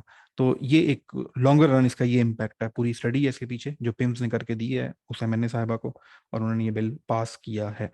तो ये एक इन्फॉर्मेशन थी आपके लिए, उम्मीद है बात आपको समझ आ गई होगी। अब जरा चलते हैं आगे। अब ब्रदर, अब देखें, है कुछ भी नहीं, कान को सिर्फ ना इधर से पकड़ के उधर से पकड़ना है बस, और कुछ नहीं है। ब्रदर है ना, मदर सन, आपकी और मेरी फिरकी लगाने के लिए वो सिर्फ ब्रदर को क्या कह रहा है, फादर सन, ये सबको पता है। लेकिन सवाल में ये लिखा होगा योर फादर सन, आप कहेंगे हैं ये कौन है भाई, भाई की बात कर रहा है। योर फादर्स डॉटर, बहन की बात कर रहा है। योर फादर्स ब्रदर, अंकल की बात हो रही है। योर फादर्स सिस्टर, तो बेसिकली ये बहन भाई, अम्मी अब्बू भतीजा भतीजी का इंग्लिश ट्रांसलेशन है जो हमें मरवाएगी सवाल के अंदर। बाकी कोई इतनी सेंस नहीं है, ठीक है। तो ब्रदर, सिस्टर, ग्रैंड मदर, इधर सारे एक दफा पढ़ लें। Sons wife daughter in law, daughters husband son in law, husband और wife sister sister in law, husband और wife brother brother in law, brother son nephew, brother daughter niece, uncle और uncles son और daughter cousin, sisters husband brother in law, brothers wife sister in law, grandson और granddaughters grand great granddaughter. पढ़ पोते के साथ पढ़ का जो लफ्ज है वो ग्रेट का लगा दिया जाता है। खैर हमारे में ग्रेट का कॉन्सेप्ट हमारे क्वेश्चंस में नहीं आता। तो यहां तक आपके जहन में कोई सवाल है तो आप लोगों, आप हैंड रेस करोगे, मैं आपका माइक ऑन कर दूंगा। 2 मिनट 3 मिनट का क्वेश्चन सेशन है, आप चैट में सवाल लिख सकते हो, topics related please, topics related. ये ना हो कि हम सब कराची जा रहे हैं, एक आके कहने सर जी मैं तो स्कर्दू जा रहा हूँ। तो प्लीज, हमारा इस वक्त मूड कराची जाने का है, ब्लड रिलेशनशिप पर टॉपिक है, dedicated to this topic, these concepts. If you have any question you can type in chat और raise your hand, I will switch on your mic. जी, वरना फिर हम आगे कंटिन्यू करते हैं। जी मोहम्मद सलमान, आपका माइक ऑन है। Mohammad Salman, your mic is on. Sir अस्सलाम वालेकुम। वालेकुम अस्सलाम। सर कैसे हो? जी ठीक ठाक। Sir sir my mother father's son. My mother's father's son, मामू। Maternal uncle. हाँ, maternal uncle. Sir thank you sir. हाँ, लेकिन ये कभी भी सवाल इस तरह, मैंने तो आपको जवाब दे दिया, आप सब लोगों से रिक्वेस्ट है, कभी भी आपने इस तरह स्टेटमेंट पढ़ के क्वेश्चन सॉल्व नहीं करना। वो कैसे करना है वो आगे चल के बताता हूँ आपको। डायग्राम को याद रखिएगा, ठीक है सर। ठीक है। ठीक है सर। चलें, डायग्राम को याद रखिएगा। सर इस पे क्वेश्चन बना दें 2 या 3, और भी तो क्वेश्चन ही क्वेश्चन है, डोंट वरी। अभी तो पार्टी शुरू हुई है, अभी तो रात बाकी है, बात बाकी है, डोंट वरी। सर कजन के बारे में कुछ, कजन फंस गई है भाई लोगों को, निकालते हैं कजन का मसला भी, हल करते हैं। अभी आते हैं कजन के, 1-2 सवाल आएंगे, वहां पर आपकी चीजें सॉल्व हो जाएंगी, वो जो कॉन्सेप्ट है वो क्लियर हो जाएगा। चलें जी आगे चलें। नेक्स्ट सवाल आ गया आपके पास। सवाल इसमें 2 तरह के आएंगे। गेटिंग बोर्ड, चलें जी। सवाल दो तरह के इसमें आएंगे, एक होते हैं पॉइंटिंग क्वेश्चन, एक होते हैं पॉइंटिंग क्वेश्चंस। पॉइंटिंग क्वेश्चन, दूसरे होते हैं कोडेड क्वेश्चन। दो तरह के सवाल होते हैं, ठीक है, वन टाइप और टू टाइप। पॉइंटिंग का मतलब यह है आप किसी की तरफ पॉइंट करके बता रहा हूं, वो जो बंदा स्टेज पे खड़ा हुआ है, वो जो बंदा तस्वीर में है, या वो जो बंदा इस वक्त किसी के कीनू चोरी कर रहा है, या वो जो बंदा इस वक्त लाल रंग के ट्राउजर में खड़ा हुआ है, या वो बंदा जो गाड़ी में बैठा हुआ है, वो कौन है, वो ये है, वो अली का फूफी का मामू का चाचे का पुत्र है, इस तरह। तो जब आप किसी से पॉइंट करते हैं या फिर आप कहते हैं इनसे मिलिए, किसी फंक्शन में जाते हैं तो आप अक्सर इंट्रोडक्शन करवा देते हैं ना, फंक्शंस के अंदर, इवेंट्स के अंदर, पार्टीज के अंदर, तो उसके अंदर आप तारुफ करवाते हो कि इनसे मिलिए, ये हैं, ये इनसे मिलिए, ये हैं, ये। तो ये जो है तरीकेकार होता है एक टाइप के क्वेश्चंस का जो ब्लड रिलेशनशिप में क्वेश्चन आएंगे, ठीक है। ये है पॉइंटिंग क्वेश्चन। हमारे जो एग्जाम है पाकिस्तान आर्म फोर्सेस के, उसमें 95% पॉइंटिंग क्वेश्चन ही आते हैं। 95%, एक या दो दफा आए हैं 5% कोडेड क्वेश्चंस। लेकिन हम ये पॉइंटिंग भी करेंगे आज के क्लास में सॉल्व, और कोडेड के भी दो सवाल करेंगे। क्यों? कि अगर आपने एक दफा ये कोडेड वाले क्वेश्चन कर लिए तो पॉइंटिंग वाले आपके लिए हलवा हो जाएंगे। कॉन्सेप्ट बहुत क्लियर होता है जबरदस्त कोडेड से। तो ये दो तरह के सवाल हम सॉल्व करेंगे। मैंने कल कच्चे आम चोरी किए, अल्लाह खैर करे। खा गया या पकने का इंतजार करेगा भाई तू? चलें जी, नेक्स्ट चलें। किधर गया यार वो?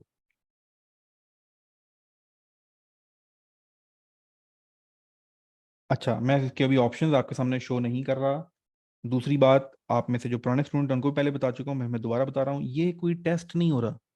मैंने आपसे सवाल नहीं पूछा, ठीक है, कि ये सवाल आगे आप सोच रहे हैं इसका क्या जवाब है।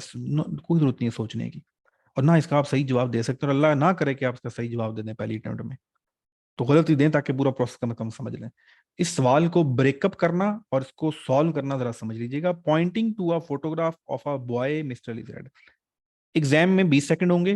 आपके जहन में ये सवाल आएगा, सर इतना लंबा प्रोसेस आप बता रहे हैं, सर एग्जाम में तो टाइम ही नहीं होगा। भाई, आपने सीखने के लिए तो पहले जरा पूरा प्रोसेस समझना पड़ता ना। एक दफा जियो पे एक चोर पकड़ा हुआ था जियो वालों ने। वो साथ पुलिस थाने में गया था, जियो का रिपोर्टर। तो वो उस चोर वाले से पूछे थे, भाई ये तू गाड़ी जो है कितनी देर में खोल लेता है? उसने कहा जी 10 सेकंड में। मैं करोला 10 सेकंड खुलती है, होंडा जो है ये तकरीबन 25 सेकंड लेती है, और बाकी सुजुकी सुजुकी है ये 3 से 4 सेकंड में खोल के गाड़ी स्टार्ट करके ये गया और वो गया। तो उसने कहा अच्छा, करोला खड़ी थी एक 2013 या 14 मॉडल था। उसने कहा ठीक खोलो। उसने जनाब साहब आया, उसने खड़क करके वो एक तार लगाई, और उसने पहले वो मशीन लगाई, ट्रैक किया कि ट्रैकर लगा हुआ है नहीं लगा हुआ। वो यूजुअली टायर के ऊपर इस जगह होता है। ट्रैकर जैम किया, अगले 2-3 सेकंड में उसने दरवाजा खोला, 5 सेकंड में उसने नीचे से तारें छीली, जोड़ी, स्टार्ट की, गाड़ी के अंदर बैठ के और स्टार्ट कर दी।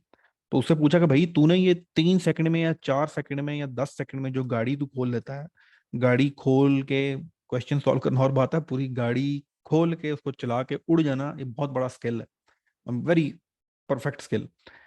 और कॉन्फिडेंस चेक करें, और बड़ा कमाल का स्किल है। पूरी एक 70, अब तो हर 50-50 लाख की गाड़ी हुई हुई है। तो उससे पूछा ही तूने, तो उसने कहा जी मैंने 3 साल ट्रेनिंग ली है, 3 इयर्स ट्रेनिंग है, 3 इयर्स ट्रेनिंग है। और आज भी जब कोई नई गाड़ी आती है, कोई नया लॉक आता है, कोई नया सिक्योरिटी सिस्टम आता है, तो उस्ताद जो है, उस्ताद उस्ताद वो पुलिस वालों को बताया होगा उसने कौन उस्ताद है, तो उस्ताद फिर हमारी ट्रेनिंग कंडक्ट करता है, शॉर्ट कोर्स। आज भाई जरा नई गाड़ी आई है, इस करोला को कैसे खोलना है 2021 को, कोर्स हो रहा है जी इस इतवार की शाम को, चाय भी होगी। और कोर्स पे हमें बताया जाता है इसके अंदर ये इंजन लगा हुआ है, ये तारें हैं, इस तरह की तारें, इसकी वायरिंग चेंज की गई है, इस चाइना से ये सिक्योरिटी सिस्टम आज चला है, इस सिक्योरिटी सिस्टम को ऐसे खोलना है। तो साथ साथ उसकी ट्रेनिंग भी थी। ये आपको बताने का मकसद ये है कि for doing the question, for solving the question in 20 और 10 सेकेंड्स, पहले आपको वक्त लगाना पड़ेगा, पहले आपको जरा दिमाग, पहले आपको घंटे 2 घंटे लगाने पड़ेंगे। ये नहीं हो सकता कि 20 सेकंड में जो सवाल सॉल्व करना है उसको आप सीख भी 20 सेकंड में लें। No, this is not possible, ठीक है। तो ये पॉसिबल नहीं होता। सर उस्ताद को कहाँ से इन्फॉर्मेशन आती है? भाई उस्ताद का बिजनेस है ये, वो इन्फॉर्मेशन लेता है। हर ताले की चाबी होती है और हर ताले का तोड़ होता है। तो ये पूरा नेटवर्क होता है, वैसे थोड़ी काम करते हैं। आपको क्या लगता है? चलें फिर कहीं हो तो बैच चली जाएगी, फिर डिस्कस करेंगे। खैर, तो अब जब आप ये क्वेश्चन सॉल्व कर रहे हैं तो प्लीज थोड़ा सा आपको लगेगा टाइम जाया हो रहा है, वेस्ट हो रहा है, बहुत ज्यादा लंबा हो गया, तो ठीक है भाई, ये तो ऐसे तो सीखना तो ऐसे ही पड़ता है। सीखने के लिए वक्त बहुत लगाना पड़ता है। जब आप एक दफा सीख जाए फिर कोई मसला नहीं होता। Pointing to a photograph of a boy. जैसी आपके जहन में ये बात आएगी तो भाई साहब बॉय की डायग्राम, ना स्टेटमेंट पढ़ के तर्जमा करना है, ना स्टेटमेंट पढ़ के सॉल्व करना है, क्योंकि blood relationship is equal to diagram. Diagram अभी आप पेज पे बना रहे हैं, ऐसा सब माइंड में बनाना शुरू कर देंगे। ठीक है। अभी जैसे मुझसे लड़के ने पूछा था ना कि सर वो मदर्स फादर्स सन क्या है, तो यकीन करें वो बोल रहा था और मैं आंखें बंद करके डायग्राम अपने माइंड में ड्रा कर रहा था और मैंने उसका जवाब दिया। तो एग्जैक्टली आपने भी यही करना है। तो पहला जुमला, pointing to a photograph of a boy mister Ali said. तो एक तस्वीर लगी हुई है और बॉय है, मैंने बॉय के इर्द गिर्द डब्बा लगा दिया। क्यों? Because it's given boy. तो मैंने डिफाइन कर दिया, मैंने वो जो अपना कोड था, कौन सा कोड था जो मैंने अपना सिंबल डिफाइन किया हुआ मेल के लिए, वो लगा दिया। तो पहला जुमला क्लियर हो गया। He is the son, he is the only son. आगे पढ़ें, यहां रुक जाएं। He is the only son, ये जो कोई भी है बॉय, ये है सन। किसका सन है? ही is the only son of my mother, mother का सन है।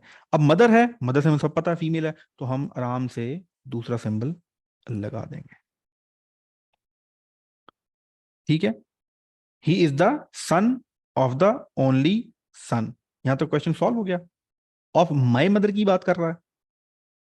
अच्छा एक सॉरी, एक मिनट रुकिएगा।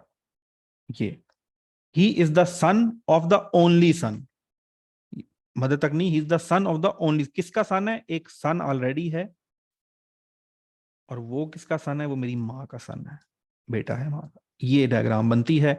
कह कौन रहा है? अली कह रहा है, अली कह रहा है। अली क्या कहता है, मैं इसका उर्दू तर्जुमा भी करता हूँ, लेकिन डायग्राम वाइज दोबारा ड्रा कर लेते हैं ताकि जरा क्लियर से डायग्राम बन जाए, आपको समझ अच्छे से आ जाए। बॉय की तस्वीर थी, बॉय था, बॉय क्या था? ही इज द सन। अच्छा जी, सन था।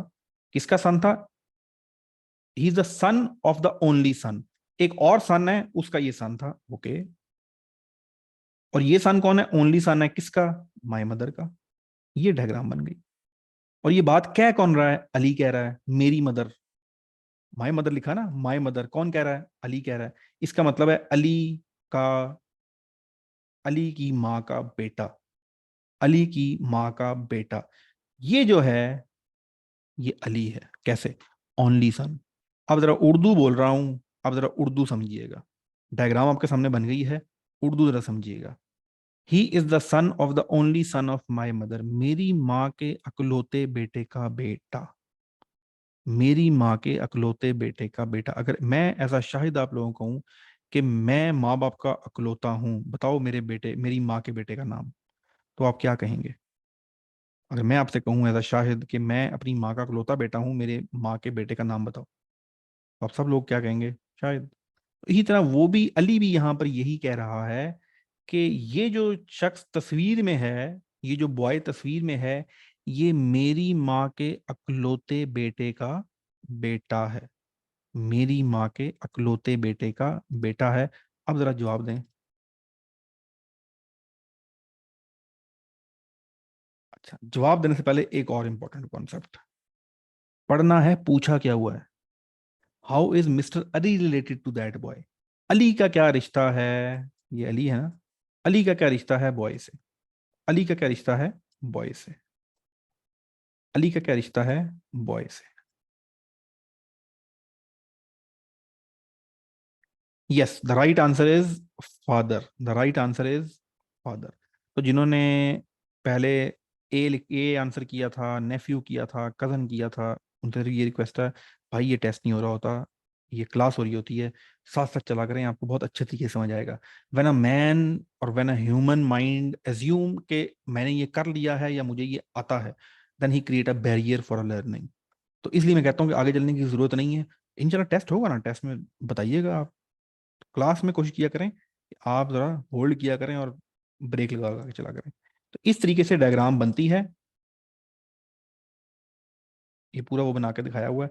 मैं भी मजीद क्वेश्चन करता हूँ, कोई मसला नहीं है, मुझे पता है बिल्कुल आपको समझ नहीं आया हुआ, लेकिन कोई इशू नहीं है।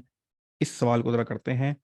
बहुत मजेदार सवाल है, मैं आपके सामने ऑप्शंस को छुपा देता हूँ वरना आप कोपू हो जाते हो। ठीक है, चलिए अब करना ये है आपने, if A is a brother of B. अच्छा देखें, आगे नहीं जाना, जो मैं बोल रहा हूँ ना बस वहीं तक दिमाग को रखिएगा, फोकस रहिएगा, तो मजा आएगा सवाल करने का। If A is the brother of B, मुझे बताएं यहाँ ए का जेंडर क्या है, जो मैं पूछ रहा हूँ सिर्फ वो बताते जाएं चैट में। What is the gender of, आपकी चैट सिर्फ मुझे नजर आएगी, what is the gender of A. वो कजन वाला मसला हल होने लगा आपका। What is the gender of A, what is the gender of A, yes A is the brother. And what is the gender of B, what is the gender of B, what is the gender of B. जितना सवाल पढ़ा है वहां तक, जितना सवाल पढ़ा है वहां तक, लाल डब्बे के अंदर, यस अननोन, अनडिफाइंड, अभी तक मुझे नहीं पता। ये ब्रेक करके चलेंगे ना तो कॉन्सेप्ट का क्लियर हो जाएगा। अच्छा यहां तक मुझे पता लगा, अब ड्रा कैसे करनी है पिक्चर जरा ये देख लें। The most important thing is the diagram. A is a brother of B, ये होगी डायग्राम ड्रा पहली लाइन की बेस पे। अब आ गई नेक्स्ट लाइन, वो क्या है, B is the sister of C. हमें यहां से बी का जेंडर क्या पता लगा, बी का क्या जेंडर है, what is the gender of B, इस ऑरेंज डब्बे के अंदर जो हमने पढ़ा, what is the gender of B, yes sister है, फीमेल है, तो हमने इसको फीमेल कर दिया। और किसकी सिस्टर है, सिस्टर ऑफ, सिस्टर ऑफ सी। तो यहां हमारे पास रुक गए, हमें सी से ज्यादा आगे इंफॉर्मेशन नहीं है। अब आ जाए नेक्स्ट पे, and C is the father of D, C is the father of D, C is the father, तो सी का जेंडर क्या हुआ, what is the gender of C, yes C का जेंडर हुआ फादर, एंड फादर का gender क्या हुआ, mail. ओ भाई जेंडर बॉय नहीं होता, जेंडर हमेशा मेल फीमेल होता है। जब कोई जेंडर पूछे तो मेल एंड फीमेल बोलना होता है, ठीक है। बॉय और ये तो उसकी क्लास होती है ना जेंडर की, क्या वो है, चले जी मेल हो गया। C is the father of D, अब आ गया वो बात जो आपने समझनी है दिमाग के अंदर, जैसे ही कहीं पर आए ना C is the father of, mother of, son of, तो फौरन फिर क्या होता है, या तो ऊपर जाते हैं या नीचे आते हैं। तो C is the father of D, तो नीचे की तरफ मूवमेंट हो गई, डायग्राम ये बन गई। लो जी, यहां तक क्लियर हो गया। How D is related to A, अब सवाल आपके पास आया है, डायग्राम मैंने परफेक्टली ड्रा कर दी है यहां तक। किसी को डायग्राम में प्रॉब्लम है तो प्लीज मुझे रोक सकता है, मैं उसको मजीद एक्सप्लेन कर दूं, अदरवाइज फिर हम आगे चलेंगे। इस डायग्राम में कोई प्रॉब्लम है, कोई चीज नहीं समझ आई, ये डायग्राम सिर्फ उस जब समझ आएगी जब आप ब्रेक कर करके चलेंगे, ठीक है। चलें जी, सब लोग कह रहे हैं एक्सप्लेन वन अगेन, तो दोबारा कर देते हैं, चलें जल्दी से, स्पीडो स्पीड, ठीक है, बारोबार नरोबार, चलें। क्या है सवाल, इफ, सिर्फ क्या करना है, ब्रेक करके करना है और कुछ भी इसका ट्रिक नहीं है। If A is the brother of B, A brother है तो मेल है, किसका ब्रदर है, ब्रदर है तो लाइन डाल ली और सेम हॉरिजॉन्टल मूवमेंट हुई, बी का ब्रदर है, ओके। नेक्स्ट लाइन क्या कहती है, नेक्स्ट लाइन कहती है B is the sister of C, okay B के बारे में इंफॉर्मेशन आ गई, बी कौन है, B is the sister, sister मतलब फीमेल, किसकी सिस्टर, सी की सिस्टर, सी क्या है कोई पता नहीं है, ओके पता कर लेते हैं, आगे चलते हैं। And C is the father of D, C is the father, C जो है वो अब्बा जी बन गए, मेल हो गया, फादर ऑफ डी, तो फादर ऊपर और बेटा या बेटी, हमें तो नहीं पता कौन है, ठीक है। तो अभी देखते हैं कि सवाल, तो क्या हुआ डी, अब डी के बारे में हमें इंफॉर्मेशन नहीं है, तो चलें जरा अब बताएं ऑप्शन। सवाल पूछा है how D is related to A, please option बताएं क्या है। हाय, आया ना मजा, चस थी गई है जिसने डी बोला है।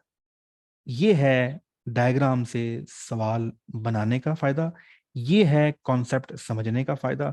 बिलीव करें कि ये कैन नॉट बी डिटरमिन्ड वाला, इस मैंने कम से कम यूट्यूब पे कोई नहीं देखा सियाना पाकिस्तानी, मैं तो इंडियंस तो छाए हुए, my teachers are all Indian, सब कुछ उनसे सीखे, they are great in education, कमाल के लोग हैं, ठीक है। तो कैन नॉट बी डिटरमिन्ड होगा। अच्छा क्यों, हमसे ये पूछा गया भाई डी क्या लगता है ए का, हमें क्या पता डी दानिया है या दानिश है, वी डोंट नो, ठीक है, हमें तो नहीं पता कि डी कौन है। लेकिन अगर आपसे यहाँ कोई पूछ लेता how A is related to D, अब क्या जवाब होगा? How A is related to D? How A is related to D? How A is related to D? तो जवाब था अंकल। ए लगता है अंकल। कौन सा अंकल? पैटर्नल अंकल, चाचा लगता है डी का। ए जो है चाचा लगता है डी का। दिमाग की दही बनना शुरू हो गई होगी आपकी, ये टॉपिक ही ऐसा है। और मैं भी हमेशा फूंक फूंक के कदम रखता हूँ, मुझसे भी इसमें हमेशा गलतियां होती हैं, ठीक है, थोड़ी पहले भी एक दो गलती हुई थी। तो ये है ब्लड रिलेशनशिप का सवाल। बड़ा मजा आता है इसको सीखने का। और कमाल मैं आपको बताऊं, this is one of the topic, if you think कि आपको आ गया है, इफ यू थिंक कि आपको ये समझ आ गया है, इफ यू थिंक कि आपको ये डायग्राम बनाना आ गई है, इफ यू थिंक कि you have a grip on it, आपका कॉन्फिडेंस ठा करके लगता है जाके आसमान को, and you will perform very well in exam. ये वो टॉपिक है। तो इसको जरूर समझ के, इसकी रिकॉर्डिंग आपको मिल जाएगी, आपने दोबारा देखकर एक स्टेप रोक कर करना है। और आगे चलने से, नेक्स्ट सवाल पे जाने से पहले मैं आपको एक बात बता दूं कि ये क्लास का टाइम हो चुका है 1 घंटा 16 मिनट। खुदा की कसम, इस 1 घंटे 16 मिनट में आपने छनकना सीखा है और मैंने ही सब कुछ दोबारा सीख लिया है। पेन मेरा चल रहा है, दिमाग मेरा चल रहा है, मेमोरी मेरी चल रही है, डायग्राम में मैं बना रहा हूँ, सवाल मैं पढ़ के बता रहा हूँ। तो सिर्फ मैंने सीखा है भाई साहब, आपने कुछ नहीं सीखा, आपने सिर्फ बातें सुनी हैं अभी। If you want to learn, तो आपने ये लेक्चर रखना है सामने, पेन पेज पकड़ना है, खुद डायग्राम ड्रा करनी है, खुद डब्बे सर्कल बनाने हैं, खुद एबीसी डिफाइन करना है, खुद फैमिली ट्री बनाना है। दैट इज द एक्टिविटी जो आपको एक पढ़ा लिखा या समझ में आने वाली चीज बनाएगी। अदरवाइज ये बस फिर हवा में सब कुछ उड़ जाएगा। ठीक है, नेक्स्ट चलते हैं जी। Introducing a boy a girl said. छोड़ दें इस सवाल को, जरा दुआ पढ़ें, फिर आगे चलते हैं।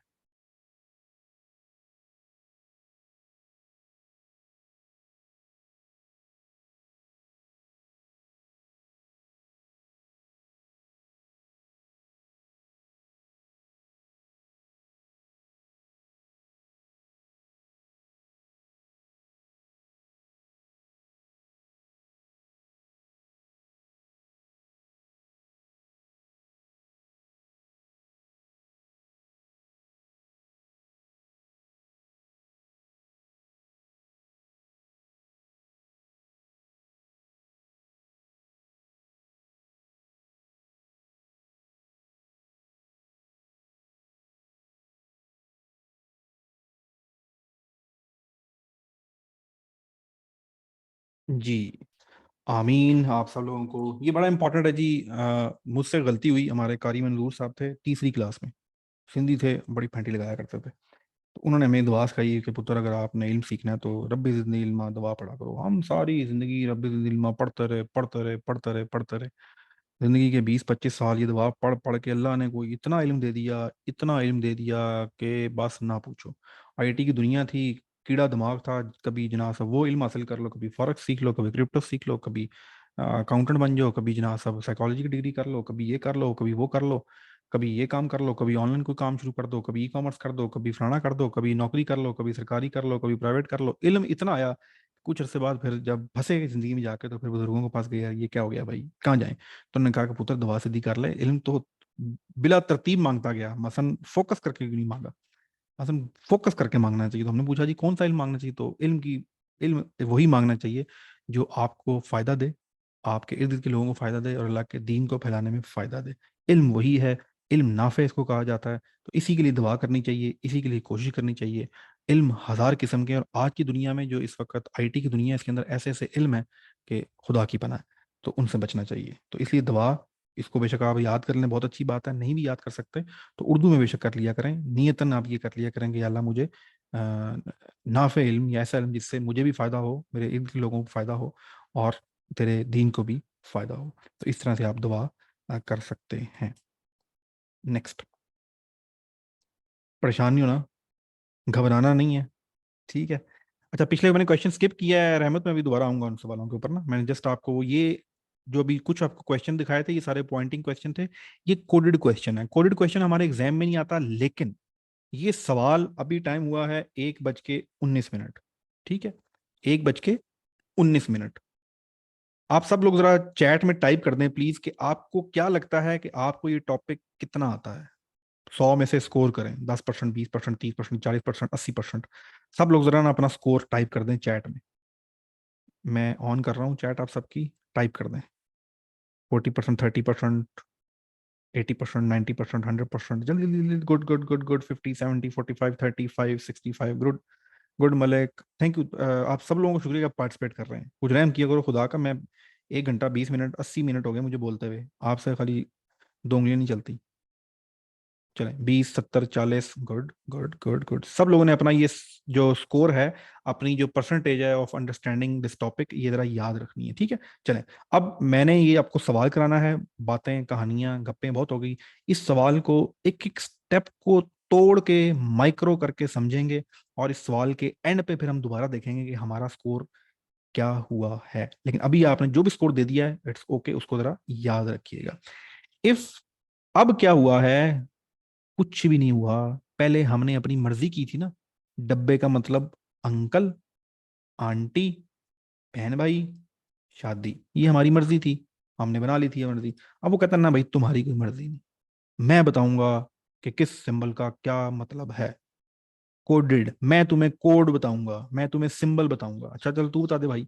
वो कहता है if A plus B means, अगर कहीं पर भी ए प्लस बी लिखा होगा, दो लोगों के दरमियान अगर प्लस का साइन कहीं पर शो हो रहा होगा, जैसा कि इस सवाल में यहां पर हो रहा है, तो इसका मतलब है पहले वाला मदर है बी की। चलो मान लेते हैं, प्लस का ए प्लस बी का मतलब है A is the mother of B. समझ आ गई ये बात? किसको नहीं आई जरा मैं उसको एग्जिट कर दूं क्लास से। हाँ भाई, किसको नहीं आई है? कोई जिसको समझ नहीं आई? आइए समझ चल। अच्छा नहीं समझे, चलिए एक है यार, दोबारा समझा देते हैं। देखें सिंपल सी बात है यार, ए प्लस बी का मतलब ये होगा, प्लस का मतलब ये होगा कि जो पहले आ रहा है ए, ये मदर है बी की। ठीक हो गया? छोड़ दें पिछली सारी चीजों से, खुद खुद डिफाइन कर रहा है वो। हमने सोचा था मदर का मतलब क्या होता है, मदर आएगी यहाँ पर, हमने तो यही पढ़ा था ना, और नीचे आएगा जनाब साहब काका। लेकिन वो कह रहा है कि नहीं, मैं तुम्हें बताता हूँ कि जहां भी दो लोगों के दरमियान प्लस का साइन आ गया इस सवाल के लिए, उसने खुद डिफाइन कर दिया। तो ए प्लस बी का मतलब है A is the mother of B. अच्छा, क्या मुझे इस जुमले से, इस लाल लाइनों से, जहां तक मैंने भी आपको समझाया, जहां तक पढ़ा है, क्या आपको ए का जेंडर मालूम होता है? What is the gender of A? What is the gender of A? What is the gender of A? Okay, and what is the gender of B? From the first line, what is the gender of B? What is the gender of B? What is the gender of B? What is the gender of B? Undefined, हमें नहीं पता B से बिलाल है या B से बीनिश है। Unknown.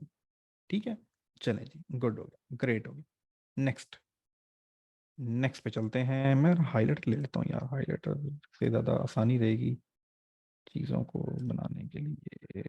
चलो next, A minus, A minus B का मतलब है A is the brother of B. अगर कहीं पर भी दो लोगों के दरमियान या दो चीजों के दरमियान माइनस का साइन आएगा, तो इसका मतलब होगा A is the brother of B. ये पिछले जुमले से इसका कोई ताल्लुक नहीं है।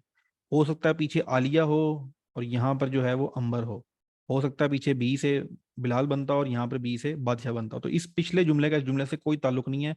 वो सिर्फ आपको कोडिंग समझा रहा है। प्लस का मतलब मदर, माइनस का मतलब brother. Next, A percentage B means A is the father of B. तो जब परसेंटेज का कहीं पर साइन आ गया, मतलब है कि A is the father of B. तो प्लस का मतलब मदर, माइनस का मतलब ब्रदर, परसेंटेज का मतलब father, and A multiply by B is the sister of B. A multiply by B means A is the sister of B. तो multiply का मतलब है सिस्टर। तो plus, minus, percentage and multiplication साइनों के उसने खुद से जो हैं वो चीजें आपको बता दी हैं। ठीक है, ये है हमारा कोडेड क्वेश्चन। अब जरा इसको पढ़ते हैं, सवाल में क्या कह रहा है, पीछे सारी कहानी। Which of the following shows that, नीचे उसने 4 स्टेटमेंट दे दी हैं। भाई कौन सी स्टेटमेंट में हमें ये पता लगता है P is the maternal uncle of Q? P के बारे में पूछ रहा है, ऐसी कौन सी स्टेटमेंट है नीचे वाली जो दी हुई है जिसमें जो है P जो है वो अंकल बनता है Q का? बस ये अब आपने बताना है। कोई मसला नहीं है, हम जरा इनको ड्रा करने की कोशिश करते हैं। मैंने बताया था ना कि ये टॉपिक के अंदर ये क्वेश्चन अगर आपने एक दफा कर लिया तो ये आपका टॉपिक बड़ा जबरदस्त हो जाएगा। अब यहां पर आपने कोई स्टेटमेंट नहीं करनी, सिंपल इसको कन्वर्ट करना है ए को डायग्राम में। हम क्यू लिखते हैं, Q Q Q minus N. अब आपने ऊपर देखना है कि माइनस का मतलब था क्या। माइनस का मतलब क्या था? Q minus N, Q minus N, Q minus N, Q minus N. हाँ जी, तो क्यू ब्रदर, ब्रदर, ब्रदर। ठीक है, ये देखिए मैंने पहले ही डब्बा लगा दिया। इज द ब्रदर ऑफ, किसका ब्रदर? एन का ब्रदर। ठीक है, Q is the brother of N, brother है तो सेम लाइन में रहेगा। तो ये जो सवाल था मैंने यहां तक ब्रेक कर दिया। ठीक है, यहां तक ब्रेक कर दिया। नेक्स्ट पे आ जाए। एन प्लस एम का क्या मतलब है? N plus M, N plus M, N is the, N is the, N plus M को बताइएगा। N is the mother of M, इसका मतलब है एन जो है ये फीमेल है। किसकी फीमेल है? किसकी मदर है? किसकी मदर है? एम की मदर है। तो जब मदर है तो इसकी जो औलाद है वो कहाँ आएगी? नीचे आएगी। तो यहां पर हमारे पास आ गया एम। हमने ये यहां तक सॉल्व कर लिया। आगे चलते हैं। एम मल्टीप्लाई बाय पी, इसका क्या मतलब था भाई? M is the, M is the, M is the sister of P. Good, sister है, एम फीमेल हो गई। किसकी सिस्टर है? पी की सिस्टर है। लो भाई, यहीं ब्रेक लगा लें। अब आपने सिर्फ ये सोचना है और देखना है और समझना है कि क्या ये जो स्टेटमेंट लिखी हुई थी ए, इसको मैंने बिल्कुल सही ड्रॉ कर लिया है और आपको ये समझ आ गया। Of course this is your first class, आप रिपीट, लेकिन समझ आ गया कैसे ड्रॉ करनी है। अगर दोबारा रिकॉर्डिंग देख के ड्रॉ करनी पड़ी तो कर लेंगे बैठ के घर में। You can draw it same like this, recording आपको मिल जाएगी। Okay, good. ठीक है। अब भाई करेक्ट आंसर नहीं पूछ रहा यार, करेक्ट आंसर नहीं पूछ रहा। ना आगे भागा करो, आहिस्ता आहिस्ता, धीरे धीरे। देखो जल्दी में क्या किया है। सफेद हाथी को पकड़ना था और हाथी को इतना बड़ा कर दिया। ये सियासी, मैं आपको एक स्टेटमेंट बता रहा हूँ कि एक सफेद हाथी था इस मुल्क में, बहुत बड़ा था, उसको कुछ कंट्रोल करना था। जल्दी में उस हाथी को हमने बहुत बड़ा कर दिया। ये गलती की एक सियासी पार्टी, जल्दबाजी नहीं करनी। अच्छा जी, अब इससे हमने जरा चेक करना है कि क्या ये तस्वीर के अंदर पी जो है वो मैटरनल अंकल बनता है? बन ही नहीं सकता। पी साहब तो नीचे हैं और क्यू ऊपर है। पी नीचे है और क्यू ऊपर है। अगर पी ने अंकल बनना था तो क्यू नीचे होता, पी ऊपर होता। इसका मतलब है कि this is not the statement which show that P is the maternal uncle of Q. तो A is not the right answer. खत्म। अच्छा जी, बी चेक कर लेते हैं। हाँ जी, बी पे आ जाते हैं। पी, अब मैं थोड़ा तेज चलूंगा। P plus S, P plus S, P is the mother. P plus S, P is the, क्या मतलब होगा पी प्लस एस का? What it does mean P plus? Chat में टाइप कीजिएगा, पी प्लस एस का मतलब क्या है? P is the mother of S, P is the mother of S. S multiply, S is the sister, किसकी sister? N की।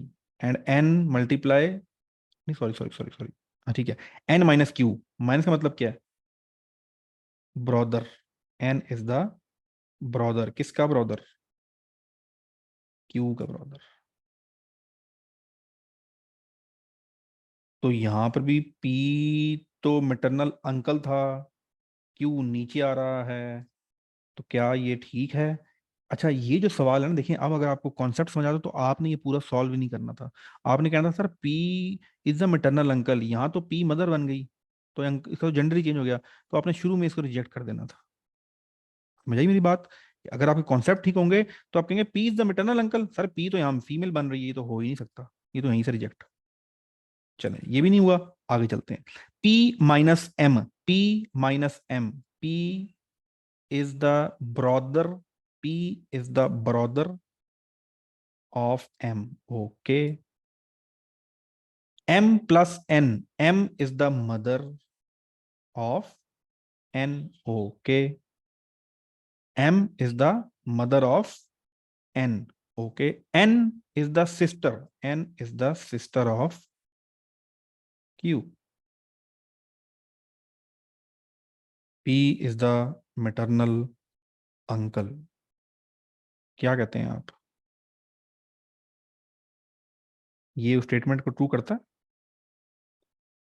ऊपर वाली स्टेटमेंट को ट्रू करता है? पी मैटरनल अंकल बना, पी मैटरनल अंकल बना, पी भाई है एन की माँ का, और एन भाई है क्यू का, तो yes, this is the right statement. Q अब कुर्तुलैन है या कमर है हमें से कोई गर्ज नहीं है, लेकिन पी को हमने पकड़ लिया है, पी मामू है क्यू का। तो इससे ये हमारी क्वेश्चन सॉल्व हो गई। लेकिन चलें फिर भी फॉर द अंडरस्टैंडिंग पर्पस हम जरा डी को सॉल्व करके देखते हैं। Q is the brother, Q is the brother, किसका ब्रॉदर? एस का brother. Okay. S percentage, percentage का मतलब क्या था? परसेंटेज का मतलब क्या था? Father. S father of P. जवाब ठीक है, सब कुछ ठीक है, लेकिन अंकल भी बन गया। पहली बात तो क्यू ऊपर चला गया, पी नीचे आ गया, क्वेश्चन सॉल्व हो गया। ये था पर्पस आपको एक कोडेड क्वेश्चन कराने का कि at least you can easily draw the diagram. ठीक है, मैं एक दफा सी को दोबारा एक्सप्लेन कर देता हूँ ताकि आपको ये जरा अच्छी तरह समझ आ जाए।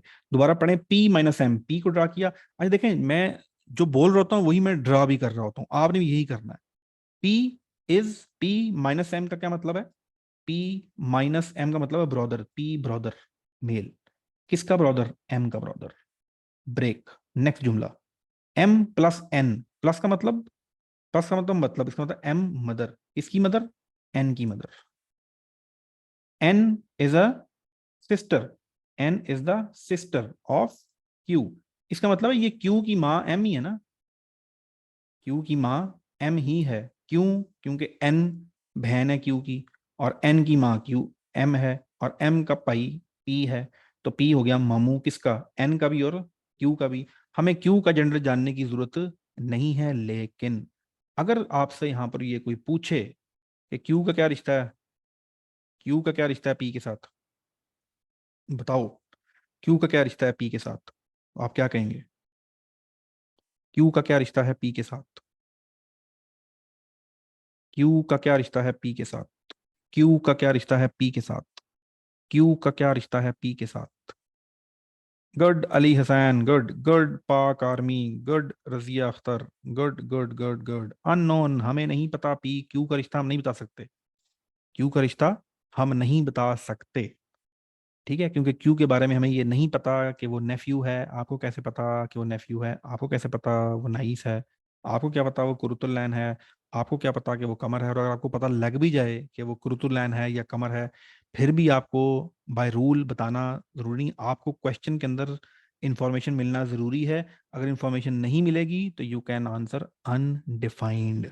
ठीक है, अननोन कह लें, लेकिन undefined is the right term, कि डिफाइन नहीं किया गया कहीं पर भी। मैं कैसे बताऊं?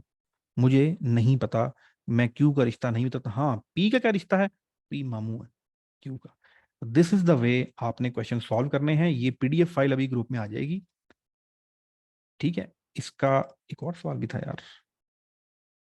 हाँ, ये जो सवाल है बिल्कुल वैसे ही सवाल है, आपने खुद सॉल्व करना है, खुद सॉल्व करने की कोशिश करनी है। हम नेक्स्ट क्लास से पहले इसको डिस्कस करेंगे। बिल्कुल वैसे ही क्वेश्चन आपने सॉल्व करने की कोशिश करनी है, और ये मैंने आपको करवा दिया ये वाला। और जरा हम इस क्वेश्चन को, ये मैंने करा दिया था आपको, ये भी करा दिया था, ये भी कल चल के छोड़ दें, इसको जरा करते हैं। आए जी, पॉइंटिंग टू, लास्ट क्वेश्चन है इस क्लास का। पॉइंटिंग टू अ फोटोग्राफ, एक तस्वीर की तरफ इशारा करके बासित कहता है, बासित सेड, सॉरी मैंने गलत बोल दिया, बासित सेड। मैं इसका उर्दू तर्जुमा नहीं कर सकता, मैं ये नहीं कह सकता यहां तक, सेड तक, कि बासित कहता है। बासित कहती भी तो हो सकता है, तो इसलिए इंग्लिश के मुताबिक बासित सेड, बस। ही is the son of the only daughter. ना तर्जमा करना है, ना कुछ सोचना है, ना कुछ भी नहीं करना। ही इज द, कौन जो तस्वीर में दिखाया जा रहा है, ही इज द सन, चले जी सन हो गया, तो मतलब मुंडा है, मुंडा है तो मेल है, चले जी। Of the only daughter, daughter female ही होती है ना, देखा मैं यहां तक गया हूं, मैं डायग्राम ड्रॉ कर दी। Daughter of the father, daughter किसकी है, ऑफ द फादर, थोड़ा मैंने वर्टिकल कर दिया स्पेस के लिए, टेढ़ा कर लिया, father, okay. Of the father of my brother, ये जो फादर है ना, ये मेरे ब्रदर का भी फादर है। अच्छा, तेरे ब्रदर का भी फादर है, ओके जी, मान लेते हैं। ब्रदर है तो मेल होगा। और ये क्या कौन रहा है, बासित कह रहा है, बासित कह रहा है कि मेरे भाई के अब्बा की बेटी का बेटा। अच्छा, how Basit is related to that man in photograph, ये जो ये बंदा है, इसका क्या रिश्ता है बासित के साथ। अच्छा, एक और चीज, ही is the son of the only daughter of the father of my brother, of my brother, ठीक है। तो ये अब आपने बताना है, डायग्राम आपके सामने है कि what is the answer. Basit के बारे में पूछा गया है, बासित क्या लगता है, बासित क्या लगता है इस लड़के का, Basit is related to man, Basit क्या लगता है, बासित क्या लगता है। अच्छा, जिन्होंने, देखें जिन्होंने सिस्टर बोला ना, सिस्टर कैसे हो गया, सिस्टर होता तो फिर जनरेशन एक होती ना, जनरेशन ही डिफरेंट है। इसके नीचे के बारे में पूछ रहा है ना, मेटरनल अंकल, मामू है, मामू, ए मामू, ये वो मामू है, ठीक है। देखें, अब इसको अगर आप डायग्राम से नहीं करेंगे, आप इसको दिमाग से सॉल्व करने की कोशिश करेंगे, बिलीव मी ये नहीं होने वाला। ठीक हो गया। दूसरा एक और भी चीज थी, ही is the son of the only daughter, only daughter, अकेली डॉटर है, ठीक है, इसलिए अकलौती लड़की है, बेटी है, और the father of my brother. मैं दोबारा ड्रा कर रहा हूँ, दोबारा लिख रहा हूँ उसको। अब आपने जरा दोबारा हल बिल्कुल रिलैक्स होकर समझने की कोशिश करनी है। ही इज द सन, यहीं रुक गया, डायग्राम ड्रॉ की और ये देखा। बल्कि मैं आपको एक और काम करवाता हूँ, एग्जाम में तो आपने एज्यूम करना ना, ही इज द सन, बस, सन। अब अगर आंखें क्लोज, बेशक आप आंखें क्लोज कर लें, इस वक्त आपको मेरी बात समझ आ रही होगी। आपने आंखें क्लोज की, अच्छा सन है, सन के डब्बा लगा दिया, आगे क्या है, ऑफ, सन किसका है, ऑफ द ओनली डॉटर। अच्छा, जिस डॉटर का है, डॉटर ऊपर आ जाएगी, डॉटर के सर्कल लगा दिया, आगे क्या है, डॉटर कौन है, ऑफ द फादर, डॉटर के ऊपर फिर लाइन लगा दी, ऊपर चले गए, जनरेशन चेंज, तीसरी जनरेशन में पहुंच गया, फादर के इर्द गिर्द डब्बा लगा दिया, फादर किसका है, मेरे भाई का फादर है, तो फादर के नीचे बेटा आ गया, ब्रदर, डब्बा, और किसका भाई है, मेरा भाई है, ठीक है। तो लेकिन क्योंकि ओनली डॉटर है, तो फिर ये आपके पास मामू का रिश्ता बन जाता है उसके साथ। अब जरा दोबारा देखें, मैं ड्रॉ करता हूँ, ही is the son of the daughter, only daughter, father of my brother. ये बासित कह रहा है, मेरे अब्बा, मेरे भाई के अब्बा, उर्दू तर्जमा सुनने हैं अब, मेरे भाई के अब्बा जी, तो मेरे भाई के अब्बा जी कौन हुए, वह मेरा अब्बा हुआ ना, लेकिन बस घुमाना है, फिरकी बनानी है, दिमाग की दही बनानी है, मेरे भाई का अब्बा, तो मेरे भाई के अब्बा जी, मेरे भाई के फादर, या माई ब्रदर्स फादर, या फादर ऑफ माई ब्रदर, जरा जुमला तो पढ़ें, father of my brother. Father of brother का मतलब क्या है? मेरे अब्बू। लेकिन बस कान इस तरह नहीं उसना पकड़ना है। तो मेरे अब्बा जी की बेटी, अकलौती बेटी, उसका एक बेटा है, वो मेरा क्या लगा? मेरे अब्बा की बेटी का बेटा मेरा क्या लगा? अब तर्जुमा और आसान कर दिया। या मेरी अब्बा जी की बेटी मेरी क्या लगी? बहन लगी। तो सवाल असल में ये था इस कमीने का कि मेरी बहन का बेटा मेरा क्या लगता है। अगर आपसे ये पूछ लिया जाता और आप इसका जवाब देते तो फिर ये इंटेलिजेंस टेस्ट तो ना होता ना। तो ये सारी राम कहानी ये इतनी घुमा के आपसे पूछी गई है। बात सिर्फ ये पूछ रहा है कि मेरी बहन का बेटा मेरा क्या लगता है। मैं अगर आपसे पूछूं कि आपकी बहन का बेटा आपका क्या लगेगा, तो आप सब कहेंगे सर जी भांजा लगेगा। और आप क्या लगोगे अपनी बहन के बेटे? उसने ये पूछा बासित से रिलेटेड। बासित क्या लगेगा अपनी बहन के बेटे का? मामू लगेगा। तो maternal uncle is the right answer. दूसरी चीज जो आपने इस तरह के सवाल में गौर करना, जनरेशन लेवल देखना होता है। देखें, ब्रदर सेम जनरेशन में आ रहा है, फादर ऊपर जा रहा है, ठीक है। तो इस तरह से, और नेफ्यू का मतलब है कि बासित नीचे चला गया, बासित तो ऊपर आ रहा है।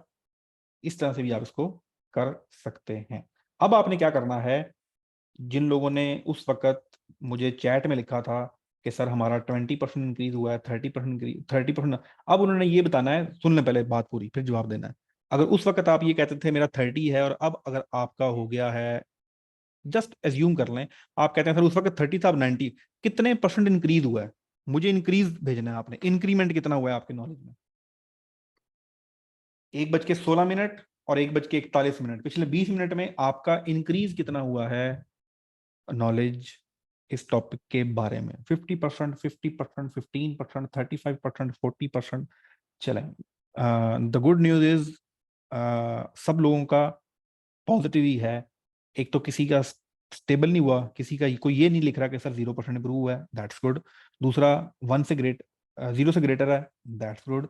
तो ये है जी ब्लड रिलेशन का टॉपिक। इसके अलावा इसमें कुछ भी नहीं है, कुछ भी नहीं है। लेकिन मैं फिर आपको बता रहा हूँ, थोड़ा सा कॉन्सेप्चुअल है। क्लास खत्म हो रही है, आपने इसकी पीडीएफ ग्रुप में आ रही है, पीडीएफ ले लें।